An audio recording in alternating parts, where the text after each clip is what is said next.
आज की तारीख क्या है वैसे? 18 जून 2022, राइट। अब देखिए, एक बात अच्छे तरीके से समझ लो। जब भी हम करंट अफेयर की प्रिपरेशन करते हैं, आप में से बेसिकली ज़्यादा लोग एमपीएससी यूपीएससी की प्रिपरेशन कर रहे हैं, कुछ लोग किसकी कर रहे हैं अभी तक वो तय नहीं कर पाए हैं, तय कर लो। तो इसमें हमें एक बात समझनी है, जो करंट अफेयर आते हैं ना, वो जनरली किसी भी एग्ज़ामिनेशन, अगर 2023 की एग्ज़ामिनेशन है तो मोटे मोटे तौर पे मान के चलो कि इसी महीने से वो काउंट होना शुरू हो जाते हैं। जून टू अप्रैल जो उनका पैटर्न है, ज़्यादातर उस ड्यूरेशन के ऊपर नहीं क्या वो करंट अफेयर जो है ज़्यादा पूछते हैं। अब इसमें इम्पॉर्टेंट क्या होता है कि अगर हम रेगुलर बेसिस पे, वीकली बेसिस पे सारे टॉपिक्स तो कवर नहीं होते हैं, बट एक इंट्रोडक्टरी चीज़ें अगर हमें पता रहती हैं तो हमें जज कर पाना बहुत ज़्यादा आसान हो जाता है। और एक्चुअली एस्पिरेंट ये अभी तक एक्सेप्ट नहीं कर सके हैं कि करंट अफेयर भी हमारा एक सिलेबस है। हम उसे महज एक नहीं क्या मौज मस्ती या न्यूज़ की तरह ले रहे हैं। ये कोई न्यूज़ चैनल नहीं है, न्यूज़ चैनल की न्यूज़ नहीं है। इसके ऊपर अगर यूपीएससी का इस साल का पेपर देखेंगे, 40% जो स्कोप था वो करंट अफेयर के ऊपर था। मतलब डायरेक्टली इनडायरेक्टली उसका जो स्कोप था 14% था। मतलब जैसे आप पॉलिटी, इकोनॉमिक, ज्योग्राफी पढ़ते हैं, सेम वैसा ही स्कोप और वेटेज आपको करंट अफेयर को भी यहाँ पे देना है। बट अनफॉर्चुनेटली इधर विदर्भ रीजन में इतना इम्पोर्टेंस उसे नहीं दिया जाता। बट एनीवेज, आप लोग इम्पोर्टेंस देने वाले लोग लग रहे हैं। आप सभी का स्वागत करता हूँ मैं। और आज के सेशन की हम यहाँ पे शुरुआत करते हैं। सारे रैंडम टॉपिक जो एग्ज़ाम में एक्सपेक्टेड हैं, सीधे सीधे आ सकते हैं, इसको हम यहाँ पे समझने की कोशिश करेंगे। शुरू करते हैं। कुछ कंट्रोवर्शियल टॉपिक्स हैं। टाइटल डालिए अग्निपथ स्कीम, ठीक है। अब जो स्कीम हमें देखनी है, इस स्कीम को हम कंट्रोवर्सीज क्यों हैं, इसमें फैक्ट्स क्या है, हमें जानना क्या है, इन सभी बातों को हम यहाँ पे समझ लेते हैं। अब एक्चुअली यहाँ पे ख्याल में रखना कि ये रिसेंटली इंडियन गवर्नमेंट ने इंट्रोड्यूस की गई यहाँ पे ये स्कीम है। अब यहाँ पे समझ लेना, स्कीम कौन इंट्रोड्यूस कर रहा है? इंडियन गवर्नमेंट यहाँ पे इंट्रोड्यूस कर रहे हैं। इसका कारण क्या है? क्योंकि ये जो स्कीम है ये किसके बारे में है? हमारे देश के डिफेंस के बारे में है। डिफेंस के बारे में है। और डिफेंस के बारे में है, सेंट्रल गवर्नमेंट क्यों इंट्रोड्यूस कर रहा है? क्योंकि डिफेंस ये जो सेक्टर है ये किस में आता है? सेंट्रल लिस्ट में आता है। समझ में आ गया? ये क्लियर हो गया? अगर पुलिस से जुड़ी हुई अगर कोई स्कीम रहेंगी, ऑब्वियसली कौन लेके आएगा? स्टेट गवर्नमेंट लेके आएगा, क्योंकि पुलिस जो सब्जेक्ट है स्टेट गवर्नमेंट की लिस्ट में आता है। यहाँ पे डिफेंस जो सब्जेक्ट आता है ये सेंट्रल लिस्ट में आता है, जिसके वजह से ये डिफेंस से रिलेटेड स्कीम होने की वजह से ये नहीं क्या आपका सेंट्रल गवर्नमेंट यहाँ पे ला रहा है। आर्मी, नेवी, एयरफोर्स, ये तीनों भी विंग्स के लिए इन्हीं के ये एक स्कीम यहाँ पे इंट्रोड्यूस की गई है। इसके फ़ायदे नुकसान क्या हो सकता है, लोग दंगे क्यों कर रहे हैं, सारे एस्पेक्ट को हम यहाँ पे डिटेल में देखेंगे। अब देखिए स्कीम में क्या बताया गया है कि इसके स्कीम के पीछे के ऑब्जेक्टिव्स क्या है, सबसे पहले हम इसे समझ लेते हैं। किसी भी स्कीम को समझने के पहले वो क्यों लाई जा रही है, इसे समझ लेना बहुत ज़्यादा ज़रूरी है। क्यों ज़रूरी है? एक तो अगर हम देखेंगे हमारा जो देश का जो बजट है, देश का बजट, मैंने बजट के ऊपर सेशन लिए आपको। टेंटेटिव जो हमारा बजट है वो कितने लाख करोड़ का था? 40 लाख करोड़ के आसपास हमारा बजट था। कितने लाख करोड़ का? 40 लाख करोड़ का हमारा बजट था। इसमें से हमारा जो डिफेंस बजट था, ठीक है, वो था 5,25,000 करोड़ के आसपास। मतलब 5.25 लाख करोड़ के आसपास हमारा कौन सा बजट था?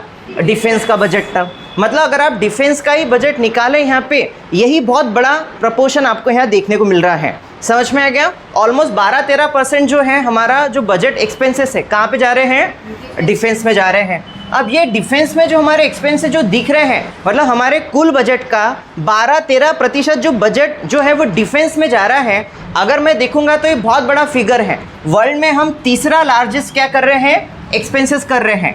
टॉप पे यूएसए है जो अराउंड 25 लाख करोड़ के आसपास एक्सपेंसेस कर रहा है, ठीक है। उसके बाद अगर हम चाइना की बात करेंगे वो 15 लाख करोड़ के आसपास एक्सपेंसेस कर रहा है।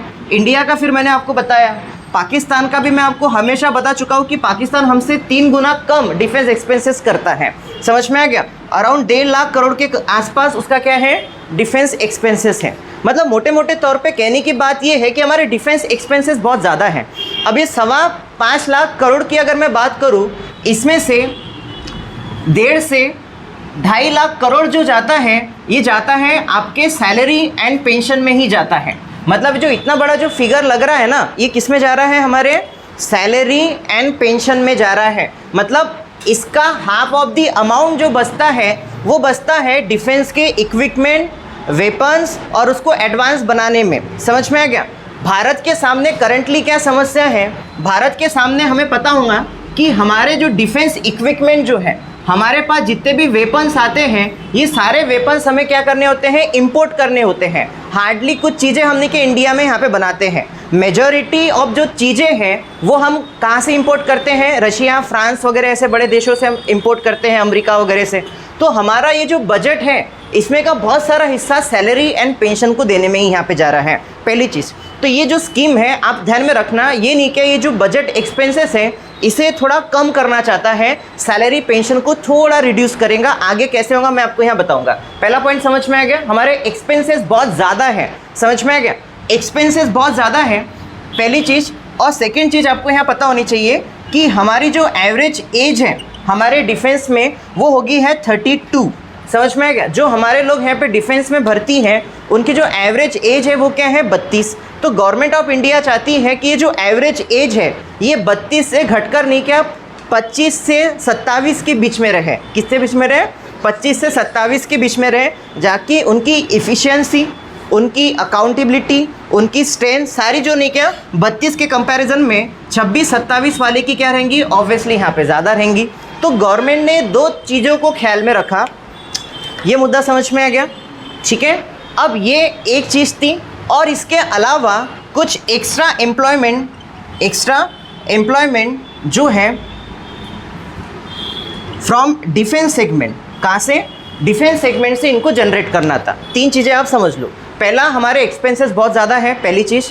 दूसरी इंपॉर्टेंट चीज़ कहती है कि हमारा जो एवरेज एज था डिफेंस में वो क्या है? 32, उसको घटा के नहीं क्या 26-27 के आसपास लाना है। तीसरा ये था कि डिफेंस सेगमेंट से जनरली भर्तियाँ बहुत कम निकलती हैं, बट इसके माध्यम से टेम्प्ररी पीरियड के लिए से कुछ भर्तियाँ निकलेंगी और साल में 45 हज़ार जो लोग हैं वो नहीं क्या डिफेंस में क्या होंगे? इनका रिक्रूटमेंट वगैरह वगैरह होगा। तो मोटे मोटे तौर पे आपको यहाँ पे एक बात अच्छे तरीके से ख्याल में रखनी है। तीन चीज़ें आप यहाँ पे ख्याल में रखना। कौन सी चीज़? डिफेंस एक्सपेंसेस, दूसरा एवरेज एज, और तीसरा extra employment from defence segment. समझ में आ गया? ये तीन चीज़ों को ख्याल में रख के अग्निपथ स्कीम यहाँ पे लाई जाती है। अब इसमें क्या टेक्निकलिटीज़ है, बेसिक्स क्या है, हमें यहाँ पे समझने हैं। और सेंट्रल गवर्नमेंट ने क्यों लाया? क्योंकि ये डिफेंस सेगमेंट किसके कैटेगरी में आता है? सेंट्रल लिस्ट के इसमें आते ही आता है। ठीक है। अब देखिए, ये जो आपकी पूरी की पूरी जो स्कीम है, ये जो आपकी पूरी की पूरी जो स्कीम है, इसको जब हम यहाँ देखते हैं इसमें कुछ टेक्निकल चीज़ें हैं, उसे हम समझ लेते हैं। इसके लिए जो एलिजिबल जो लोग रहेंगे वो रहेंगे 17.5 से लेके 21 साल के बीच में। ठीक है। जो एज ग्रुप जो रहेगा वो क्या रहेगा? 17.5 से लेके 21 साल के बीच में। ठीक है। अब ये बढ़ा देंगे, अप्रूवल आने का है। जो एग्जैक्ट स्कीम है पहले हम उसे रीड कर लेते हैं। आगे बहुत सारी चीज़ें इसमें की चेंज होने वाली, क्योंकि बहुत बड़ा रॉइट वगैरह जो है अभी यहाँ पे फैल गया है। एग्जैक्टली क्या है हम वो देख रहे हैं कि कॉन्ट्रावर्सीज किसके ऊपर आई है। ठीक है। अगेन जो टर्म रहेगा वो कितने साल का रहेगा? 4 साल का रहेगा। डेफिनेटली ये भी बढ़ने वाला है। ठीक है। अब जब हम यहाँ देखेंगे इनको जो पर मंथ जो सैलरी मिलेंगी, पर मंथ इनको जो सैलरी मिलेंगी, आपको मैं फर्स्ट ईयर जो इनको सैलरी मिलेंगी वो मिलेंगी 30,000। ठीक है। सेकेंड ईयर जो इनको सैलरी मिलेंगी वो मिलेंगी 33 के। ठीक है। थर्ड ईयर जो इनको नहीं क्या सैलरी मिलेंगी वो मिलेंगी अराउंड 36,000 के करीब करीब। फोर्थ ईयर इनकी जो सैलरी हो जाएंगी वो हो जाएंगी 40,000 के आसपास। मतलब समझ में आ गया? मतलब इनका जो पैकेज है अराउंड 6.71 लाख का ये एनुअल पैकेज टेंटेटिव इनका बनने वाला है। समझ में आ गया? मतलब हर साल उनका जो सैलरी है 3-3 हज़ार से टेंटेटिव क्या कर रहे हैं? बढ़ा दे रहे हैं। इतना क्लियर हो गया? मुद्दा समझ में आ गया? अब देखिए यहाँ पे कि ये सैलरी जो पैकेजेस है, अगर आप इसको यहाँ पे स्टडी करें, मतलब अगर आपकी एज यहाँ पे 18 साल है, कितने साल है? 18 साल। 18 साल का कोई बच्चा अगर 12वीं में टेंटेटिव होता है, अगर वो फेल ना हो तो, ठीक है, 12वीं का बच्चा अगर उसका एनुअल पैकेज नहीं क्या 4.5 लाख का है तो कोई भी से एक्सेप्ट कर लेगा। समझ में आ गया? 12वीं में अगर मैं आपको 4.5 लाख का पैकेज अगर मैं दूँ, टेंटेटिव आपको 30-31 हज़ार का मंथली सैलरी दूँ, तो आप क्या कर लेंगे? इसे कैसे भी एक्सेप्ट कर लेंगे, नहीं हमको चलेगा। समझ में आ गया? अब यहाँ पे ध्यान दो कि आप इसे समझ नहीं रहे हैं कि जो एज ड्यूरेशन है वो बहुत कम एज के लोगों को यहाँ पे क्या कर रहे हैं, इनरोल कर रहे हैं, और वहाँ से बस वो 4 साल के लिए क्या करेंगे, सर्विसेज देंगे। अगर मान लो कोई 21 साल के एज में भी मान लो लगता है तो मैक्स टू मैक्स वो उसके एज के 25 तक क्या करेगा, सर्विस दे पाएगा। और ये जो रिम्यूनरेशंस है वो उसके एज के हिसाब से रखे गए हैं कि उस एज में उसको क्या नहीं क्या मेंटेनेंस या रिम्यूनरेशंस चाहिए। समझ में आ गया? जैसे जैसे इसकी एज बढ़ती है उसको जो एक्सपेंसेस लागू हो जाते हैं वो बढ़ जाते हैं, फिर शादी, बच्चे, बीवी, शॉपिंग, सब समझ में आ गया। इसके चक्कर में एक्सपेंसेस क्या हो जाएंगे, यहाँ पे डबल हो जाएंगे। इस वजह से आपको देखने मिलेगा एट द एज ऑफ 25 आप मंथली 40,000 कमा रहे, बहुत इनफ है ये भी गवर्नमेंट के सिक्योरिटीज़ के साथ। तो ये इनके पीछे की पूरी क्या थी, यहाँ पे साइकोलॉजी थी। इसमें उन्होंने एक चीज़ और ऐड करी है, इन्होंने 48 लाख का क्या दिया है, यहाँ पे इंश्योरेंस दिया है अगर डेथ वगैरह हो जाती है, और अगर इंश्योरेंस नहीं मिलता है तो 1 करोड़ तक का वो क्या देंगे, कंपनसेट करेंगे डिफेंस के तरफ से। ये सारी बातें आपको यहाँ पे देखने को मिलती है। इसके अलावा जब वो रिटायर्ड हो जाएंगे अग्निपथ स्कीम के तहत, जब वो रिटायर्ड हो जाएंगे तो सबसे पहले तो उन्हें कुछ नहीं, क्या ब्रिज कोर्स वगैरह जो होते हैं, ब्रिज कोर्स वगैरह जो होते हैं, इससे इनको क्या मिलेगा, सर्टिफिकेशन मिलेगा। क्या मिलेगा, सर्टिफिकेशन मिलेगा। और एक लमसम अमाउंट, जैसे मैंने बताया कुछ 11-12 लाख के आसपास इनको क्या मिलेगा, एक नहीं क्या रिटायरमेंट फंड वगैरह जो है हम ऐसा बोल सकते हैं, ये एक साथ इनको यहाँ पे प्रोवाइड कर दिया जाएगा। मतलब 11-12 लाख के आप टेंटेटिव यहाँ पे ख्याल में रखिए, क्योंकि फिगर ऑब्वियसली बढ़ने वाले हैं जैसे प्रोटेस्ट चल रहा है। तो ये कुछ चीज़ें जो है आपको यहाँ पे देखने को मिलती हैं। ये नहीं क्या यहाँ पे अग्निपथ स्कीम के तहत यहाँ पे क्या किया गया है, ऑफ़र किया गया है। और सबसे इम्पॉर्टेंट बात ये है कि ये जो स्कीम है इससे जो नहीं क्या भर्ती होने वाली है ये अपने साथ पैरेलली चलते रहेंगी। बट जो ओरिजिनल जो मिलिट्री में, नेवी में, एयरफोर्स में जाने के जो रूट है वो वैसे भी ओपन है, वो बंद नहीं कर रही है सरकार। ये एक एडिशनल सर्विसेज उन्होंने क्या की है, यहाँ पे शुरू की है। और इसमें से जो नहीं क्या जो भी लोग सिलेक्ट होंगे, मान लो 45,000 लोग यहाँ पे सिलेक्ट होंगे, इसमें से 25% जो लोग हैं वो वहाँ पे क्या हो जाएंगे, परमानेंट भी हो जाएंगे। उनको नहीं क्या वहाँ पे परमानेंट कर दिया जाएगा, जिसमें ज़्यादा देशभक्ति वो वहाँ पे परमानेंट। समझ में आ गया? इस तरीके का यहाँ पे क्या रहेगा, क्राइटेरिया यहाँ पे रहेगा। समझ में आ गया? यहाँ तक की बात बहुत अच्छी है, बट कंट्रोवर्सीज किसके ऊपर है, क्या हो सकता है, इसको हम यहाँ पे देख लेते हैं। मेंस पर्सपेक्टिव, इंटरव्यू पर्सपेक्टिव, एक सिविलियन के पर्सपेक्टिव हमें यहाँ पे क्या पता होना चाहिए। समझ में आ गया? ये क्लियर हो गया? ये सारे फैक्ट्स वगैरह आपने लिख लिया अग्निपथ स्कीम के। और जो इसमें एनरोल करेंगे, जो इसमें जाके जॉब करेंगे, उनको क्या नाम दे दिया गया है, अग्निवीर। मतलब उनको एंट्रेंस एग्जाम वगैरह में आग पे चल के आना पड़ेगा क्या, ऐसा कुछ है नहीं? ठीक है। अब देखिए यहाँ पे इशू क्या है, इसको सबसे पहले हम समझ लेते हैं। और इशू है तो उसके पीछे वैसी चीज़ें क्यों है समझ लेते हैं। सबसे पहले ये समझ लो कि सबसे पहला जो नहीं क्या यहाँ पे इशू है, लोग काय के लिए चिल्ला पुकारा कर रहे हैं, सबसे पहले ये समझ लो। सबसे पहले वो चिल्ला पुकारा कर रहे हैं एज के लिए। ठीक है, एज नहीं क्या 17 से क्या रखी गई, 17.5 से 21 साल के बीच में का एज रखा गया है। मतलब यही लोग क्या है, एलिजिबल है। ठीक है, लोगों की क्या डिमांड है कि ये जो 21 साल है, ठीक है, भारत में लोगों को समझता नहीं, 21 साल की उम्र तक ये नहीं समझता कि कौन सा मोबाइल लेना।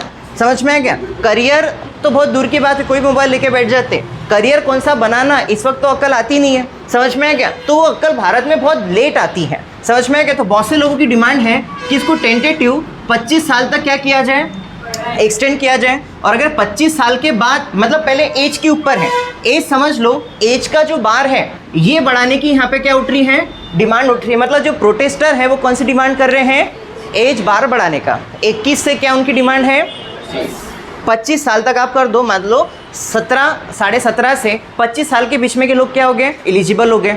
और मिलिट्री के क्राइटेरिया के हिसाब से ये फिट एंड फाइन लोग हैं, ये आएंगे। ठीक है। सेकेंड जो चीज़ है, जो यहाँ पे ड्यूरेशन रखा गया है सर्विस का, ड्यूरेशन जो रखा गया है सर्विस का वो रखा गया है 4 साल।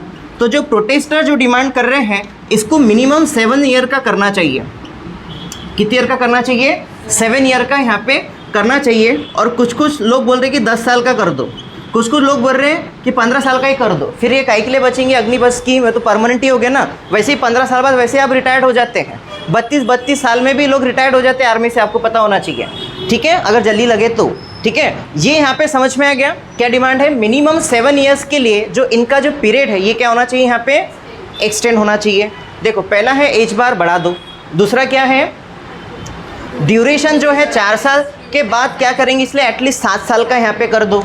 ठीक है, इसके बाद इम्पॉर्टेंट बात ये है कि जो यहाँ पे नहीं क्या सर्विसेज जो दी जा रही है इसमें इशू यहाँ पे ये है कि इनके एक्सपीरियंसेस जो रहेंगे और इनका जो स्किल सेट रहेगा ये कैसे क्या डेवलप होगा 4 सालों में। समझ में आ गया। 4 साल में हो सकता है एक जन को नहीं क्या बंदूक पकड़ना ही नहीं आया और उसके ज़माने में क्या हो गया, आक्रमण हो गया, क्या करेगा क्या वो। समझ में आ गया। कुछ कुछ लोगों के लाइटा नहीं लगते, समझ में आ गया, जल्दी ट्रेनिंग वेनिंग सब पास हो जाते, लग भी जाते, पर उनको समझ में नहीं आता क्या करना है। तो इस पीरियड में उनकी परिपक्वता, मेंटल फिजिकल जो एबिलिटी है वो स्ट्रांग होंगी कि नहीं होंगी, इसके ऊपर भी प्रश्न है। और अगर ये स्ट्रांग नहीं होंगी तो अल्टीमेटली हमारे सिक्योरिटी के ऊपर क्या है, एक बहुत बड़ा खतरा है। क्योंकि 4 साल में हमारे बच्चे यहाँ पे ग्रेजुएट नहीं होते, 3 साल का ग्रेजुएशन 8 साल में बच्चे पूरा करते हैं। समझ में आ गया, ये क्लियर हो गया। अभी देखो अभी ऑनलाइन की जगह ऑफलाइन एग्जामिनेशन यहाँ पे होने वाली है। समझ में आ गया। 30% बच्चे में वैसे ही बता रहे फेल हो जाएंगे इस साल। समझ में आ गया। अभी पेपर चालू भी होंगे, 30% जो रिजल्ट आएगा वो फेल में ही आने वाला है। आशा करता हूँ आप में से किसी का भी ना आए, बट मैं बता रहा हूँ आपको, फैक्ट बता रहा हूँ, क्योंकि पेपर क्या होने वाले हैं, ऑफलाइन होने वाले हैं। तो ये 4 साल में क्या होगा, बहुत से लोग आलसी किस्म के रहेंगे, बस पैसे कमाने के लिए चल जाएंगे। वो आशा करेंगे कोई युद्ध उद्ध नहीं होना चाहिए अपने ज़माने में, ठीक है। बट अगर हो गया और इनके पास स्किल डेवलप नहीं रहे, क्या रहता है, स्किल डेवलप करना एक चीज़ होती है और दूसरा होता है उसको एग्जीक्यूट करना। एक सैनिक ने क्या सारे स्किल अडॉप्ट करता है, उसके बाद वो 10-15 लड़ाइयाँ लड़ लेता है, वो एक्सपीरियंस हो जाता है। यहाँ पे इन्होंने स्किल तो अडॉप्ट कर ली है, बट उसको इम्प्लीमेंट करने का उनको कभी मौका ही नहीं मिला। लड़ाई फिर यहाँ पे आके करेंगे क्या, ये अमरावती में आके अभी मैं बहुत सीख लिया, अभी देखो मारता मैं, ऐसा करेंगे क्या, ठीक है। एक्सपीरियंस का यहाँ पे क्या आ जाएगा, यहाँ पे इशू आ जाएगा कि ये वाकई में नहीं के सारी चीज़ें करेंगे। उसके बाद जो इनकी सिक्योरिटी जो है, मतलब इनकी फिनेंशियल जो सिक्योरिटी है, इनकी फिनेंशियल जो सिक्योरिटी है, मतलब मान लो कि कोई 21 साल में रखता है, 25 साल के बाद ये लोग करेंगे क्या। समझ में आ गया। ऐसा क्वेश्चन मार्क यहाँ पे पूछा गया है कि 25 साल कोई बहुत बड़ी बात नहीं है। समझ में आ गया। उसके बाद भी बहुत बड़ी लाइफ बाकी है। इसके बाद ये क्या करेंगे, आप 11 लाख रुपए इनको दे रहे हो। समझ में आ गया। उसके बाद जो उनके लाइफ का जो पीक पीरियड था, उस वक्त उन्होंने ग्रेजुएशन नहीं कर पाए, क्योंकि जब ये एनरोल हुए थे तब इनकी एवरेज एज क्या होंगी, एक तो 12 हो चुका होगा या ग्रेजुएशन में ये अपीयर होंगे। 21 साल तक यही होता है ना। समझ में आ गया। कोई पहले से एजुकेशन फटाफट चालू कर लेंगे, इसके चक्कर में ऐसा तो होगा नहीं, ठीक है। तो कहना कि ग्रेजुएशन रह जाएगा, और ग्रेजुएशन रह जाएगा तो जो बाकी के जो नॉर्म्स है, जो हमारे रेगुलर जो नॉर्म्स है, उसके हिसाब से जो जॉब्स वगैरह मिलते हैं, तो ये सारी चीज़ें इनको क्या करना पड़ेगा, बाद में स्टार्ट करना पड़ेगा। समझ में आ गया। मतलब जो एक एवरेज स्टूडेंट 21 साल की उम्र में क्या हो रहा है, ग्रेजुएट हो रहा है, यही जो आपका एवरेज स्टूडेंट है 25 साल के बाद हो सकता है कि ग्रेजुएशन के लिए क्या करे, अपीयर हो जाए। और उस वक्त उसकी पढ़ने की मेंटालिटी, फिर उसका ग्रेजुएशन होगा 28वें साल में, 27वें साल में, फिर उसके बाद नहीं क्या वो नौकरी ढूंढना क्या करेगा, चालू करेगा। मतलब जो कार्यक्रम उसको 21 साल से करना था वो 27-28 साल से फिर से शुरू करेगा। समझ में आ गया। और 11 लाख रुपए मैं आपको बता देता हूँ, आप ईयर टू ईयर अगर आप काउंट करेंगे, साल से साल काउंट करेंगे, हर चीज़ का वैल्यू क्या हो जा रहा है, कम हो जा रहा है। आज से 5 या 10 साल बाद 11 लाख की कोई वैल्यू रहेंगी क्या, नहीं। समझ में आ गया। आज से 10 या 20 साल पहले 11 लाख बहुत बड़ा अमाउंट था, बट आने वाले 5-10 सालों में 11 लाख बड़ा अमाउंट नहीं है। समझ में आ गया। तो ये जो चीज़ें हैं ये बहुत जल्दी क्या हो जाएंगी। अब एक आधे ने जोश मैंने 4 व्हीलर ले लिया, ठीक है, एक आधा खेत ले लिया, ठीक है, जिसमें कुछ भी नहीं उग रहा, लटक गया ना उसके वहाँ पे 11 के 11 लाख रुपए। समझ में आ गया। शादी कर लिया धूम धड़ाके से, ठीक है, लोग नहीं क्या काय के पर बैठ के आते, भैंस पे बोल रहा, घोड़े पे बैठ के आते, ठीक है, वो कार में आ गया, या फिर नहीं क्या कुछ हेलीकॉप्टर, एक दूल्हा अभी बीच में हेलीकॉप्टर से आया था उसके बारात शादी वादी में। समझ में आ गया। पर उल्टा हो गया था, हेलीकॉप्टर आगे चले गया था, दूसरे गांव में चले गया था, ठीक है। तो बोले ये तो मेरी दुल्हन ये गांव में नहीं है, दूसरे गांव में उतार दिया आपने। तो ऐसे भी पंगे हो जाते हैं। तो एनीवेज ये जो पैसे हैं यहाँ पे क्या हो जाएंगे, इस तरीके से स्पेंड हो जाएंगे, फिर वो लटक जाएंगे। समझ में आ गया। तो ये सारे यहाँ पे क्या है, इश्यूज़ है। इतना क्लियर हो गया आपको, मुद्दा समझ में आ गया। एज बार का इशू है, ड्यूरेशन बढ़ाने की यहाँ पे मांग है, उसके बाद एक्सपीरियंस और स्किल इम्प्लीमेंट नहीं हो पाएंगे, और दूसरा 25 साल के बाद ये क्या करेंगे, झामल झामल। ऐसा नहीं क्या लोगों को यहाँ पे लग रहा है। समझ में आ गया? इतना क्लियर हो गया? अब जब इस कंटेक्स्ट में जब हम यहाँ देखते हैं तो हमें यहाँ पे एक बात अच्छे तरीके से पता होना चाहिए, इस पे गवर्नमेंट का क्या रिस्पॉन्स है, इसको हम थोड़ा बहुत यहाँ पे समझ लेते हैं। गवर्नमेंट ने जो है इसके ऊपर क्या रिस्पॉन्सेस यहाँ पे सबसे पहले यहाँ पे दिए हैं। सबसे पहले जो बात है वो है एज बार की। तो गवर्नमेंट का रिस्पॉन्स क्या है इसके ऊपर? गवर्नमेंट का ऑब्जेक्टिव मैं फिर से आपको एकदम शुरू के इंट्रोडक्टरी पार्ट के ऊपर लेकर आ रहा हूँ। रिस्पॉन्स जो है गवर्नमेंट का इसके ऊपर क्या है कि इनको एवरेज एज क्या करनी है, 26-27 के बीच में करनी है ना। समझ में आ गया? एवरेज एज उनकी 26-27 कब होंगी, क्योंकि ऑलरेडी बहुत सारे लोग इसके अबाउ हैं। समझ में आ गया? अब जो नए नए जो लोग आते रहेंगे इसमें, उसकी वजह से एवरेज एज क्या होंगी, थोड़ी नीचे खींचे जाएंगी। तो अगर मैं ये एज बार बढ़ा देता हूँ, 25 तक लेके जाता हूँ, तो ये एज बार एवरेज एज जो है यहाँ पे क्या होगा, कभी कम ही नहीं होगा। तो इनको एवरेज एज क्या करनी है, यहाँ पे कम करनी है। मतलब स्कीम के ऑब्जेक्टिव आप समझ लो, उसके हिसाब से उन्होंने क्या विड्रॉ किया, क्या ड्रॉ किया, आपको पता होना चाहिए। तो एवरेज एज जो है ये रिड्यूस करने के लिए एज बार कम रखा गया है। फिर भी सरकार इसमें फ्लेक्सिबिलिटी रख सकती है, उसे 23-24 तक बढ़ा सकती है। एटलीस्ट सरकार 23 तो भी कर ही देंगी। समझ में आ गया? 23 आइडियल है, ग्रेजुएशन भी हो जाता है। समझ में आ गया? अगर हम फटाफट पास हो गए, ठीक है। उसके बाद सेकेंड जो चीज़ है, जो कार्यकाल जो है वो यहाँ पे नहीं क्या 4 साल का यहाँ पे रखा गया है। समझ में आ गया? तो ये जो 4 साल का जो कार्यकाल रखा गया है, इसमें आपको एक बात अच्छे तरीके से समझनी है कि ये जो लोग हैं, अब डिफेंस जो लोग हैं, इन्होंने ये जो 4 साल के लिए जो लोग यहाँ पे ज्वाइन होंगे, इनको चाइना बॉर्डर पे, पाकिस्तान बॉर्डर पे ऑब्वियसली भेजेंगे नहीं। ये तो सीधी सी कॉमन सेंस की बात है ना, उनको खड़े कर देंगे और जो सीनियर लोग हैं यहाँ पे भजे पकौड़े खाएंगे, ऐसा तो होगा नहीं। तो जो सीनियर लोग हैं वो ऑब्वियसली क्रिटिकल जगह पे, सेंसिटिव जगह पे उनकी पोस्टिंग होगी। ये नौसिखिए लोग रहेंगे, तो इनकी कहना कि डिपार्टमेंट, कमिश्नर, हेडक्वार्टर्स वगैरह में इनकी नौकरी वगैरह रहेंगी। अब ये टेंशन इसलिए कम रखा गया है, अगेन यहाँ पे मैं किसके ऊपर आ रहा हूँ, बजट एक्सपेंसेस के ऊपर। समझ में आ गया? आप थोड़ी सी बात यहाँ पे समझो, लड़ाई नहीं क्या संख्या बल के ऊपर नहीं जीती जाती। समझ में आ गया? बिल्कुल भी संख्या बल के ऊपर लड़ाई जीती नहीं जाती आज की डेट में। आज से पहले एक ज़माना था, सामने वाला 1 लाख लोगों की फौज लेके आ रहा, इसके पास 20,000 लोग हैं, लड़ाई वैसे ही वहाँ पे क्या हो गया, रिजल्ट लग गया। कभी कभी बहुत शूर पराक्रम बताया और उसको पता है कि भविष्य में अपने ऊपर पिक्चर बनने वाली है, तो ही वो लड़ाई जीतता था। अदरवाइज़ वो लड़ाई क्या होती थी, वहाँ पे डिफीट हो जाती थी। आज के डेट में जो आपके युद्ध होते हैं वो टेक्नोलॉजी बेस्ड युद्ध है। आपके 10,000 सैनिक यहाँ पे खड़े हैं और आसमान में से एक मिसाइल आके आपको उड़ा दे रही है, क्या फ़ायदा आपके वहाँ पे खड़े होके? समझ में आ गया? एक मिसाइल ने आपको क्या कर दिया, यहाँ पे पराजित कर दिया। तो संख्या बल से लड़ाई आज के डेट में जीती नहीं जाती, ये आप समझ लो। समझ में आ गया? संख्या देखा जाए, हमारे पास चाइना के पास बहुत बड़ी संख्या है, बट एक्चुअली इससे कोई खास फर्क नहीं पड़ता। हमें चाहिए अभी डिफेंस इक्विपमेंट। हमें क्या चाहिए यहाँ पे डिफेंस में, हमारे जो वेपन वगैरह वगैरह है, हमें खुद का नहीं क्या सेल्फ मेड नहीं क्या डिफेंस सिस्टम वगैरह वगैरह बनाना है, खुद के वेपन्स, खुद का टेक्नोलॉजी यहाँ पे डेवलप करना है, तो हमें कुछ ना कुछ पैसे स्पेंड करने पड़ेंगे। समझ में आ गया? यहाँ पे हम 4 साल से अगर इसको 8 साल कर दे, 7 साल कर दे, तो एक्सपेंसेस क्या हो जा रहे हैं, लागू हो जा रहे। समझ में आ रहा? और वो जो नहीं कि आपके एक्सपेंसेस हैं 5.25 लाख करोड़ में के, ऑलमोस्ट फिर यहीं पे जा रहे हैं। तो हम जो ऑब्जेक्टिव रख रहे हैं कि हमारा जो डिफेंस में जो इंपोर्ट हो रहा है उसको हम कम करें और इंडिया में ही कुछ नहीं क्या क्वालिटी के वेपन्स, हथियार वगैरह बनाएं, या जो ज़रूरी है वो इंपोर्ट कर सके। इसलिए कहना कि हमें यहाँ पे पैसे बचाने पड़ेंगे ना। समझ में आ गया? तो हम इस डायमेंशन से हमने यहाँ पे सोचना चाहिए। इतना क्लियर हो गया? दूसरा, गवर्नमेंट का ऐसा बोलना है कि 25 साल के बाद वो जो बच्चे हैं वो क्या करेंगे। समझ में आ गया? 25 साल के बाद वो बच्चे क्या करेंगे, इसके ऊपर गवर्नमेंट ने क्या रिस्पॉन्स किया कि सबसे पहले समझ लो, कोई व्यक्ति सेना में या डिफेंस में काम करता है, कुछ चीज़ हो ना हो, उसके लाइफ में डिसिप्लिन ज़रूर आ जाता है। और जिस व्यक्ति के लाइफ में डिसिप्लिन आ जाता है वो कभी भी खाली पीली बेरोज़गार बैठ ही नहीं सकता। समझ में आ गया? उसके पास हार्डवर्क लेने की स्किल आ जाती है, टाइम मैनेजमेंट, पंक्चुअलिटी आ जाती है। समझ में आ गया? डेडिकेशन आ जाता है अपने काम के लिए।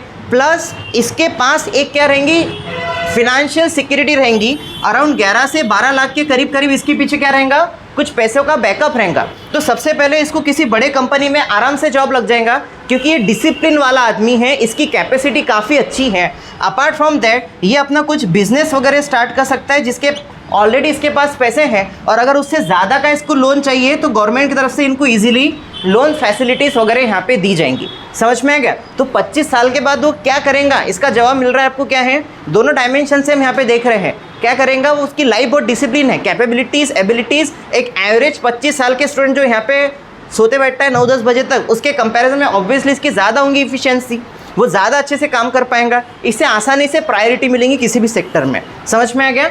और अपार्ट फ्रॉम दैट अगर बिजनेस वगैरह में जाता है तो उसके पास अच्छे खासे फंड्स है जो उसने खुद अर्न करके रखे हैं। इतना क्लियर हो गया? मुद्दा समझ में आ गया? अब यहाँ पे सवाल आ रहा है कि जो प्रोटेस्टर जो है, जो प्रोटेस्ट जो हो रहा है उसमें कोई प्रॉब्लम नहीं है, हम डेमोक्रेटिक देश में रह रहे हैं, प्रोटेस्ट करना हमारा राइट है, हमारा फ्रीडम है। पर हमें यहाँ पे एक बात अच्छी तरीके से समझना है, पिछले 2-3 दिनों में जो प्रोटेस्ट हुए हैं वो हिंसा के ऊपर बेस है, बहुत ज़्यादा यहाँ पे वायलेंस हुआ है। हमें यहाँ पे एक बात समझनी है कि जो युवा नहीं के बाद में देश की रक्षा करने के लिए, सुरक्षा करने के लिए आर्मी, नेवी, एयरफोर्स में जाना चाहते हैं, अगर वही युवा देश के पब्लिक प्रॉपर्टी को इस तरीके से डिस्ट्रॉय कर रहे हैं तो क्या उनके भीतर देश की सेवा करने का, देश की रक्षा करने का कोई वैल्यू है क्या? कल जिनके खिलाफ उनको लड़ना है वो खुद आज वैसे ही बन जा रहे हैं। क्या ये इसके पात्र है कि वो सेना में जा सकें? बिल्कुल भी पात्र नहीं है। आपको प्रोटेस्ट करने का राइट है, आपको नहीं कह यहाँ पे आपकी बात रखने का राइट है, बट पब्लिक प्रॉपर्टी को, लोगों को और डिस्टर्बेंस पैदा करने का बिल्कुल भी आपको फ्रीडम कॉन्स्टिट्यूशन ने नहीं दिया है। समझ में आ गया? तो ये सारे एंगल से, ये सारे डायमेंशन से हमको यहाँ पे देखना है। अब सरकार इसमें क्या मिडवे निकालती है और लोग कहाँ तक यहाँ पे क्या होते हैं, उससे सेटिस्फाइड होते हैं, ये भविष्य में देखने की बात होगी। समझ में आ गया? तो हमें चीज़ों के दोनों भी पहलू यहाँ पे हमें क्या होने चाहिए, पता होने चाहिए। और दूसरा, ये किसी के लिए कंपलसरी नहीं है, बाकी की जो एग्ज़ाम जो रेगुलर बेसिस पे होती है वो होते रहेंगी। ये एडिशनली इसमें ऐड किया गया है ताकि 25% लोग हमको यहीं से मिल जाए। समझ में आ गया? और कंपलसरी नहीं है। दुनिया में कुछ ऐसे देश है लाइक इजराइल, रशिया, स्वीडन एक बहुत बड़ा देश है जो हमेशा किसी रैंकिंग में टॉप पे रहता है। यहाँ पे कंपलसरी डिफेंस ट्रेनिंग, कंपलसरी आप डिफेंस पर्सनल बन जाते हैं। आपको ज़ोर ज़बरदस्ती, आपकी इच्छा नहीं भी रही फिर भी नहीं कि आपको डिफेंस में क्या किया जाता है, शामिल किया जाता है। अभी रशिया यूक्रेन वॉर चल रहा था, रशिया में ये बताया गया है कि रशिया में अगर आप सिविलियन हैं तो आपको डिफेंस ट्रेनिंग क्या है, मस्ट है। और जब भी ऐसे लड़ाई वड़ाई होते हैं, आप पानठेले पे खड़े, आपके सर पे टोपी पहना देंगे, आपको बंदूक देंगे, चलो लड़ने। समझ में आ गया? आपको जाना भी पड़ेगा। समझ में आ गया? तो ऐसा कार्यक्रम है। हमारे देश में वैसा नहीं है। समझ में आ गया? हमारे देश में देशभक्ति बताने के बहुत से अलग अलग यहाँ पे क्या है, आयाम है। बहुत बड़ी बड़ी चीज़ें हमको नहीं करनी है, छोटी छोटी चीज़ें करनी है। आज बस एक ही चीज़ यहाँ पे बोलूँगा, देशभक्ति अगर आपको बतानी है, कुछ मत करो, घर पे जाते वक्त नहीं क्या अपनी अपनी चप्पल बस पहन के जाना, किसी और की पहन के मत जाना। ये भी एक बहुत बड़ी देशभक्ति होगी। क्योंकि पिछले बार के लेक्चर में 2 लोगों की चप्पल चोरी हो गई थी। समझ में आ गया? तो मेरे हिसाब से अगर आपको राष्ट्रभक्ति बतानी है तो घर पे जाते हुए अपनी अपनी चप्पल ही पहन के जाओ, किसी और के पहन के मत जाओ। ये क्लियर हो गया? इतना समझ में आ गया? तो एनीवेज अग्निपथ स्कीम आपको समझ में आ गई। ठीक है, चलते हैं नेक्स्ट स्कीम की तरफ। और कुछ कंसर्न्स हो सकते हैं और कुछ कंसर्न्स वगैरह थोड़े बहुत। अभी कैसा है कि इनके स्किल के ऊपर मैं जिस बारे में सबसे ज़्यादा वरीड हूँ वो ये है कि अगर जिस पीरियड में बहुत ज़्यादा नहीं क्या एग्रेशन हो रहे हैं चाइना पाकिस्तान के तरफ से, या जियोपॉलिटिकल इश्यूज़ पैदा हो रहे हैं, उस पीरियड में कुछ कंसर्न हो सकते हैं। लो पेंशन बेनिफिट का मैं वही बोल रहा हूँ ना, अगेन डिफेंस एक्सपेंसेस हमें क्या करने हैं, कम करने हैं। और ये जो डिफेंस के एक्सपेंसेस हैं ये नॉन कैपिटल एक्सपेंसेस में जाते हैं, जिसके वजह से हमने क्या कैपिटल एक्सपेंसेस नहीं कर पा रहे हैं। ठीक है, तो ये सारे यहाँ पे चीज़ें हो सकती हैं। ठीक है, चलते हैं नेक्स्ट टॉपिक की तरफ। टाइटल डालिए यहाँ पे,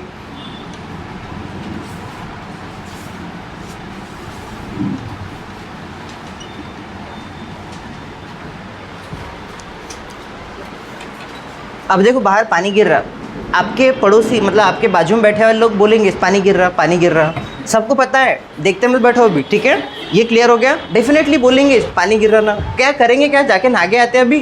ठीक है, तो लिखे यहाँ पे लाइफ नाम की स्कीम, किसके लिए ये कंटेक्स्ट है। ठीक है, फटाफट देख लेते हैं, ये एग्जाम में सीधे सीधे आपको खींचे जा सकते हैं। अब देखिए यहाँ पे कि लाइफ क्या है।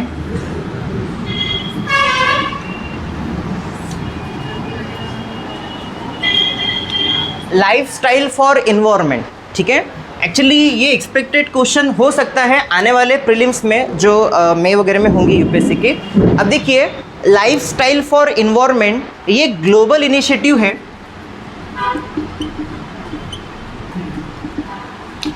ठीक है, सस्टेनेबल डेवलपमेंट के लिए।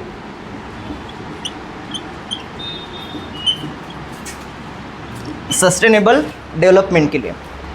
देखिए इसके बारे में बहुत ज़्यादा हमें डिटेल पढ़ने की ज़रूरत नहीं है, फैक्चुअल एकदम क्वेश्चन इसके ऊपर आएगा कि जो लाइफ इनिशिएटिव है उसका संबंध किससे है। समझ में आ गया किससे संबंध है उसका? लाइफ स्टाइल फॉर इन्वायरमेंट, मतलब हमारा जो नहीं क्या यहाँ पे लाइफ स्टाइल होगा वो किससे रिलेटेड होना चाहिए? इन्वायरमेंट से जुड़ा हुआ होना चाहिए, ताकि हमारे लाइफ में सस्टेनेबल डेवलपमेंट के जो ऑब्जेक्टिव्स है। सस्टेनेबल डेवलपमेंट क्या होती है थोड़ा बहुत समझ लो। इसमें 3 चीज़ें आ जाती हैं। इसमें आ जाता है इकोनॉमिक डेवलपमेंट, इसमें आ जाता है सोशियो डेवलपमेंट और इसमें आ जाता है आपका इन्वायरमेंटल डेवलपमेंट। और अपार्ट फ्रॉम दैट जो भी हम रिसोर्सेस, जो भी हम हमारे जो रिसोर्सेस हैं उसे यूटिलाइज कर रहे हैं उसको नहीं क्या नेक्स्ट जनरेशन के लिए भी वो बचे रहें, इस तरीके से रैशनल तरीके से हमें क्या करना है? यूज़ करना है। अगर सारे रिसोर्सेस का अगर यूटिलाइजेशन या यूज़ अगर मैं खुद ही कर लूँगा तो आने वाले जनरेशन के लिए वो रिसोर्सेस नहीं बचेंगे। जो डेवलपमेंट मैं आज बता रहा हूँ वो डेवलपमेंट लंबे समय के लिए क्या होनी चाहिए? टिकनी भी चाहिए। ये सारे यहाँ पे क्या होते हैं? एस्पेक्ट होते हैं आपके सस्टेनेबल डेवलपमेंट में।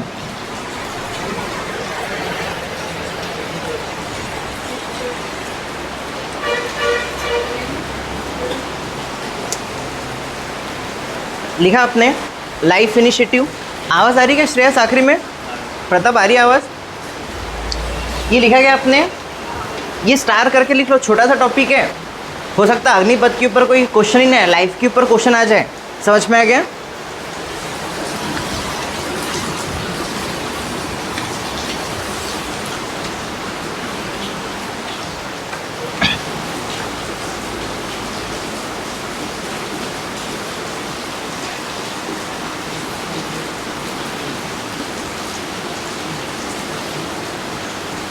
देखो डिस्प्यूटेड आइलैंड पैसिफिक ओशन, इसके ऊपर यूपीएससी में क्वेश्चन भी आया इस बार।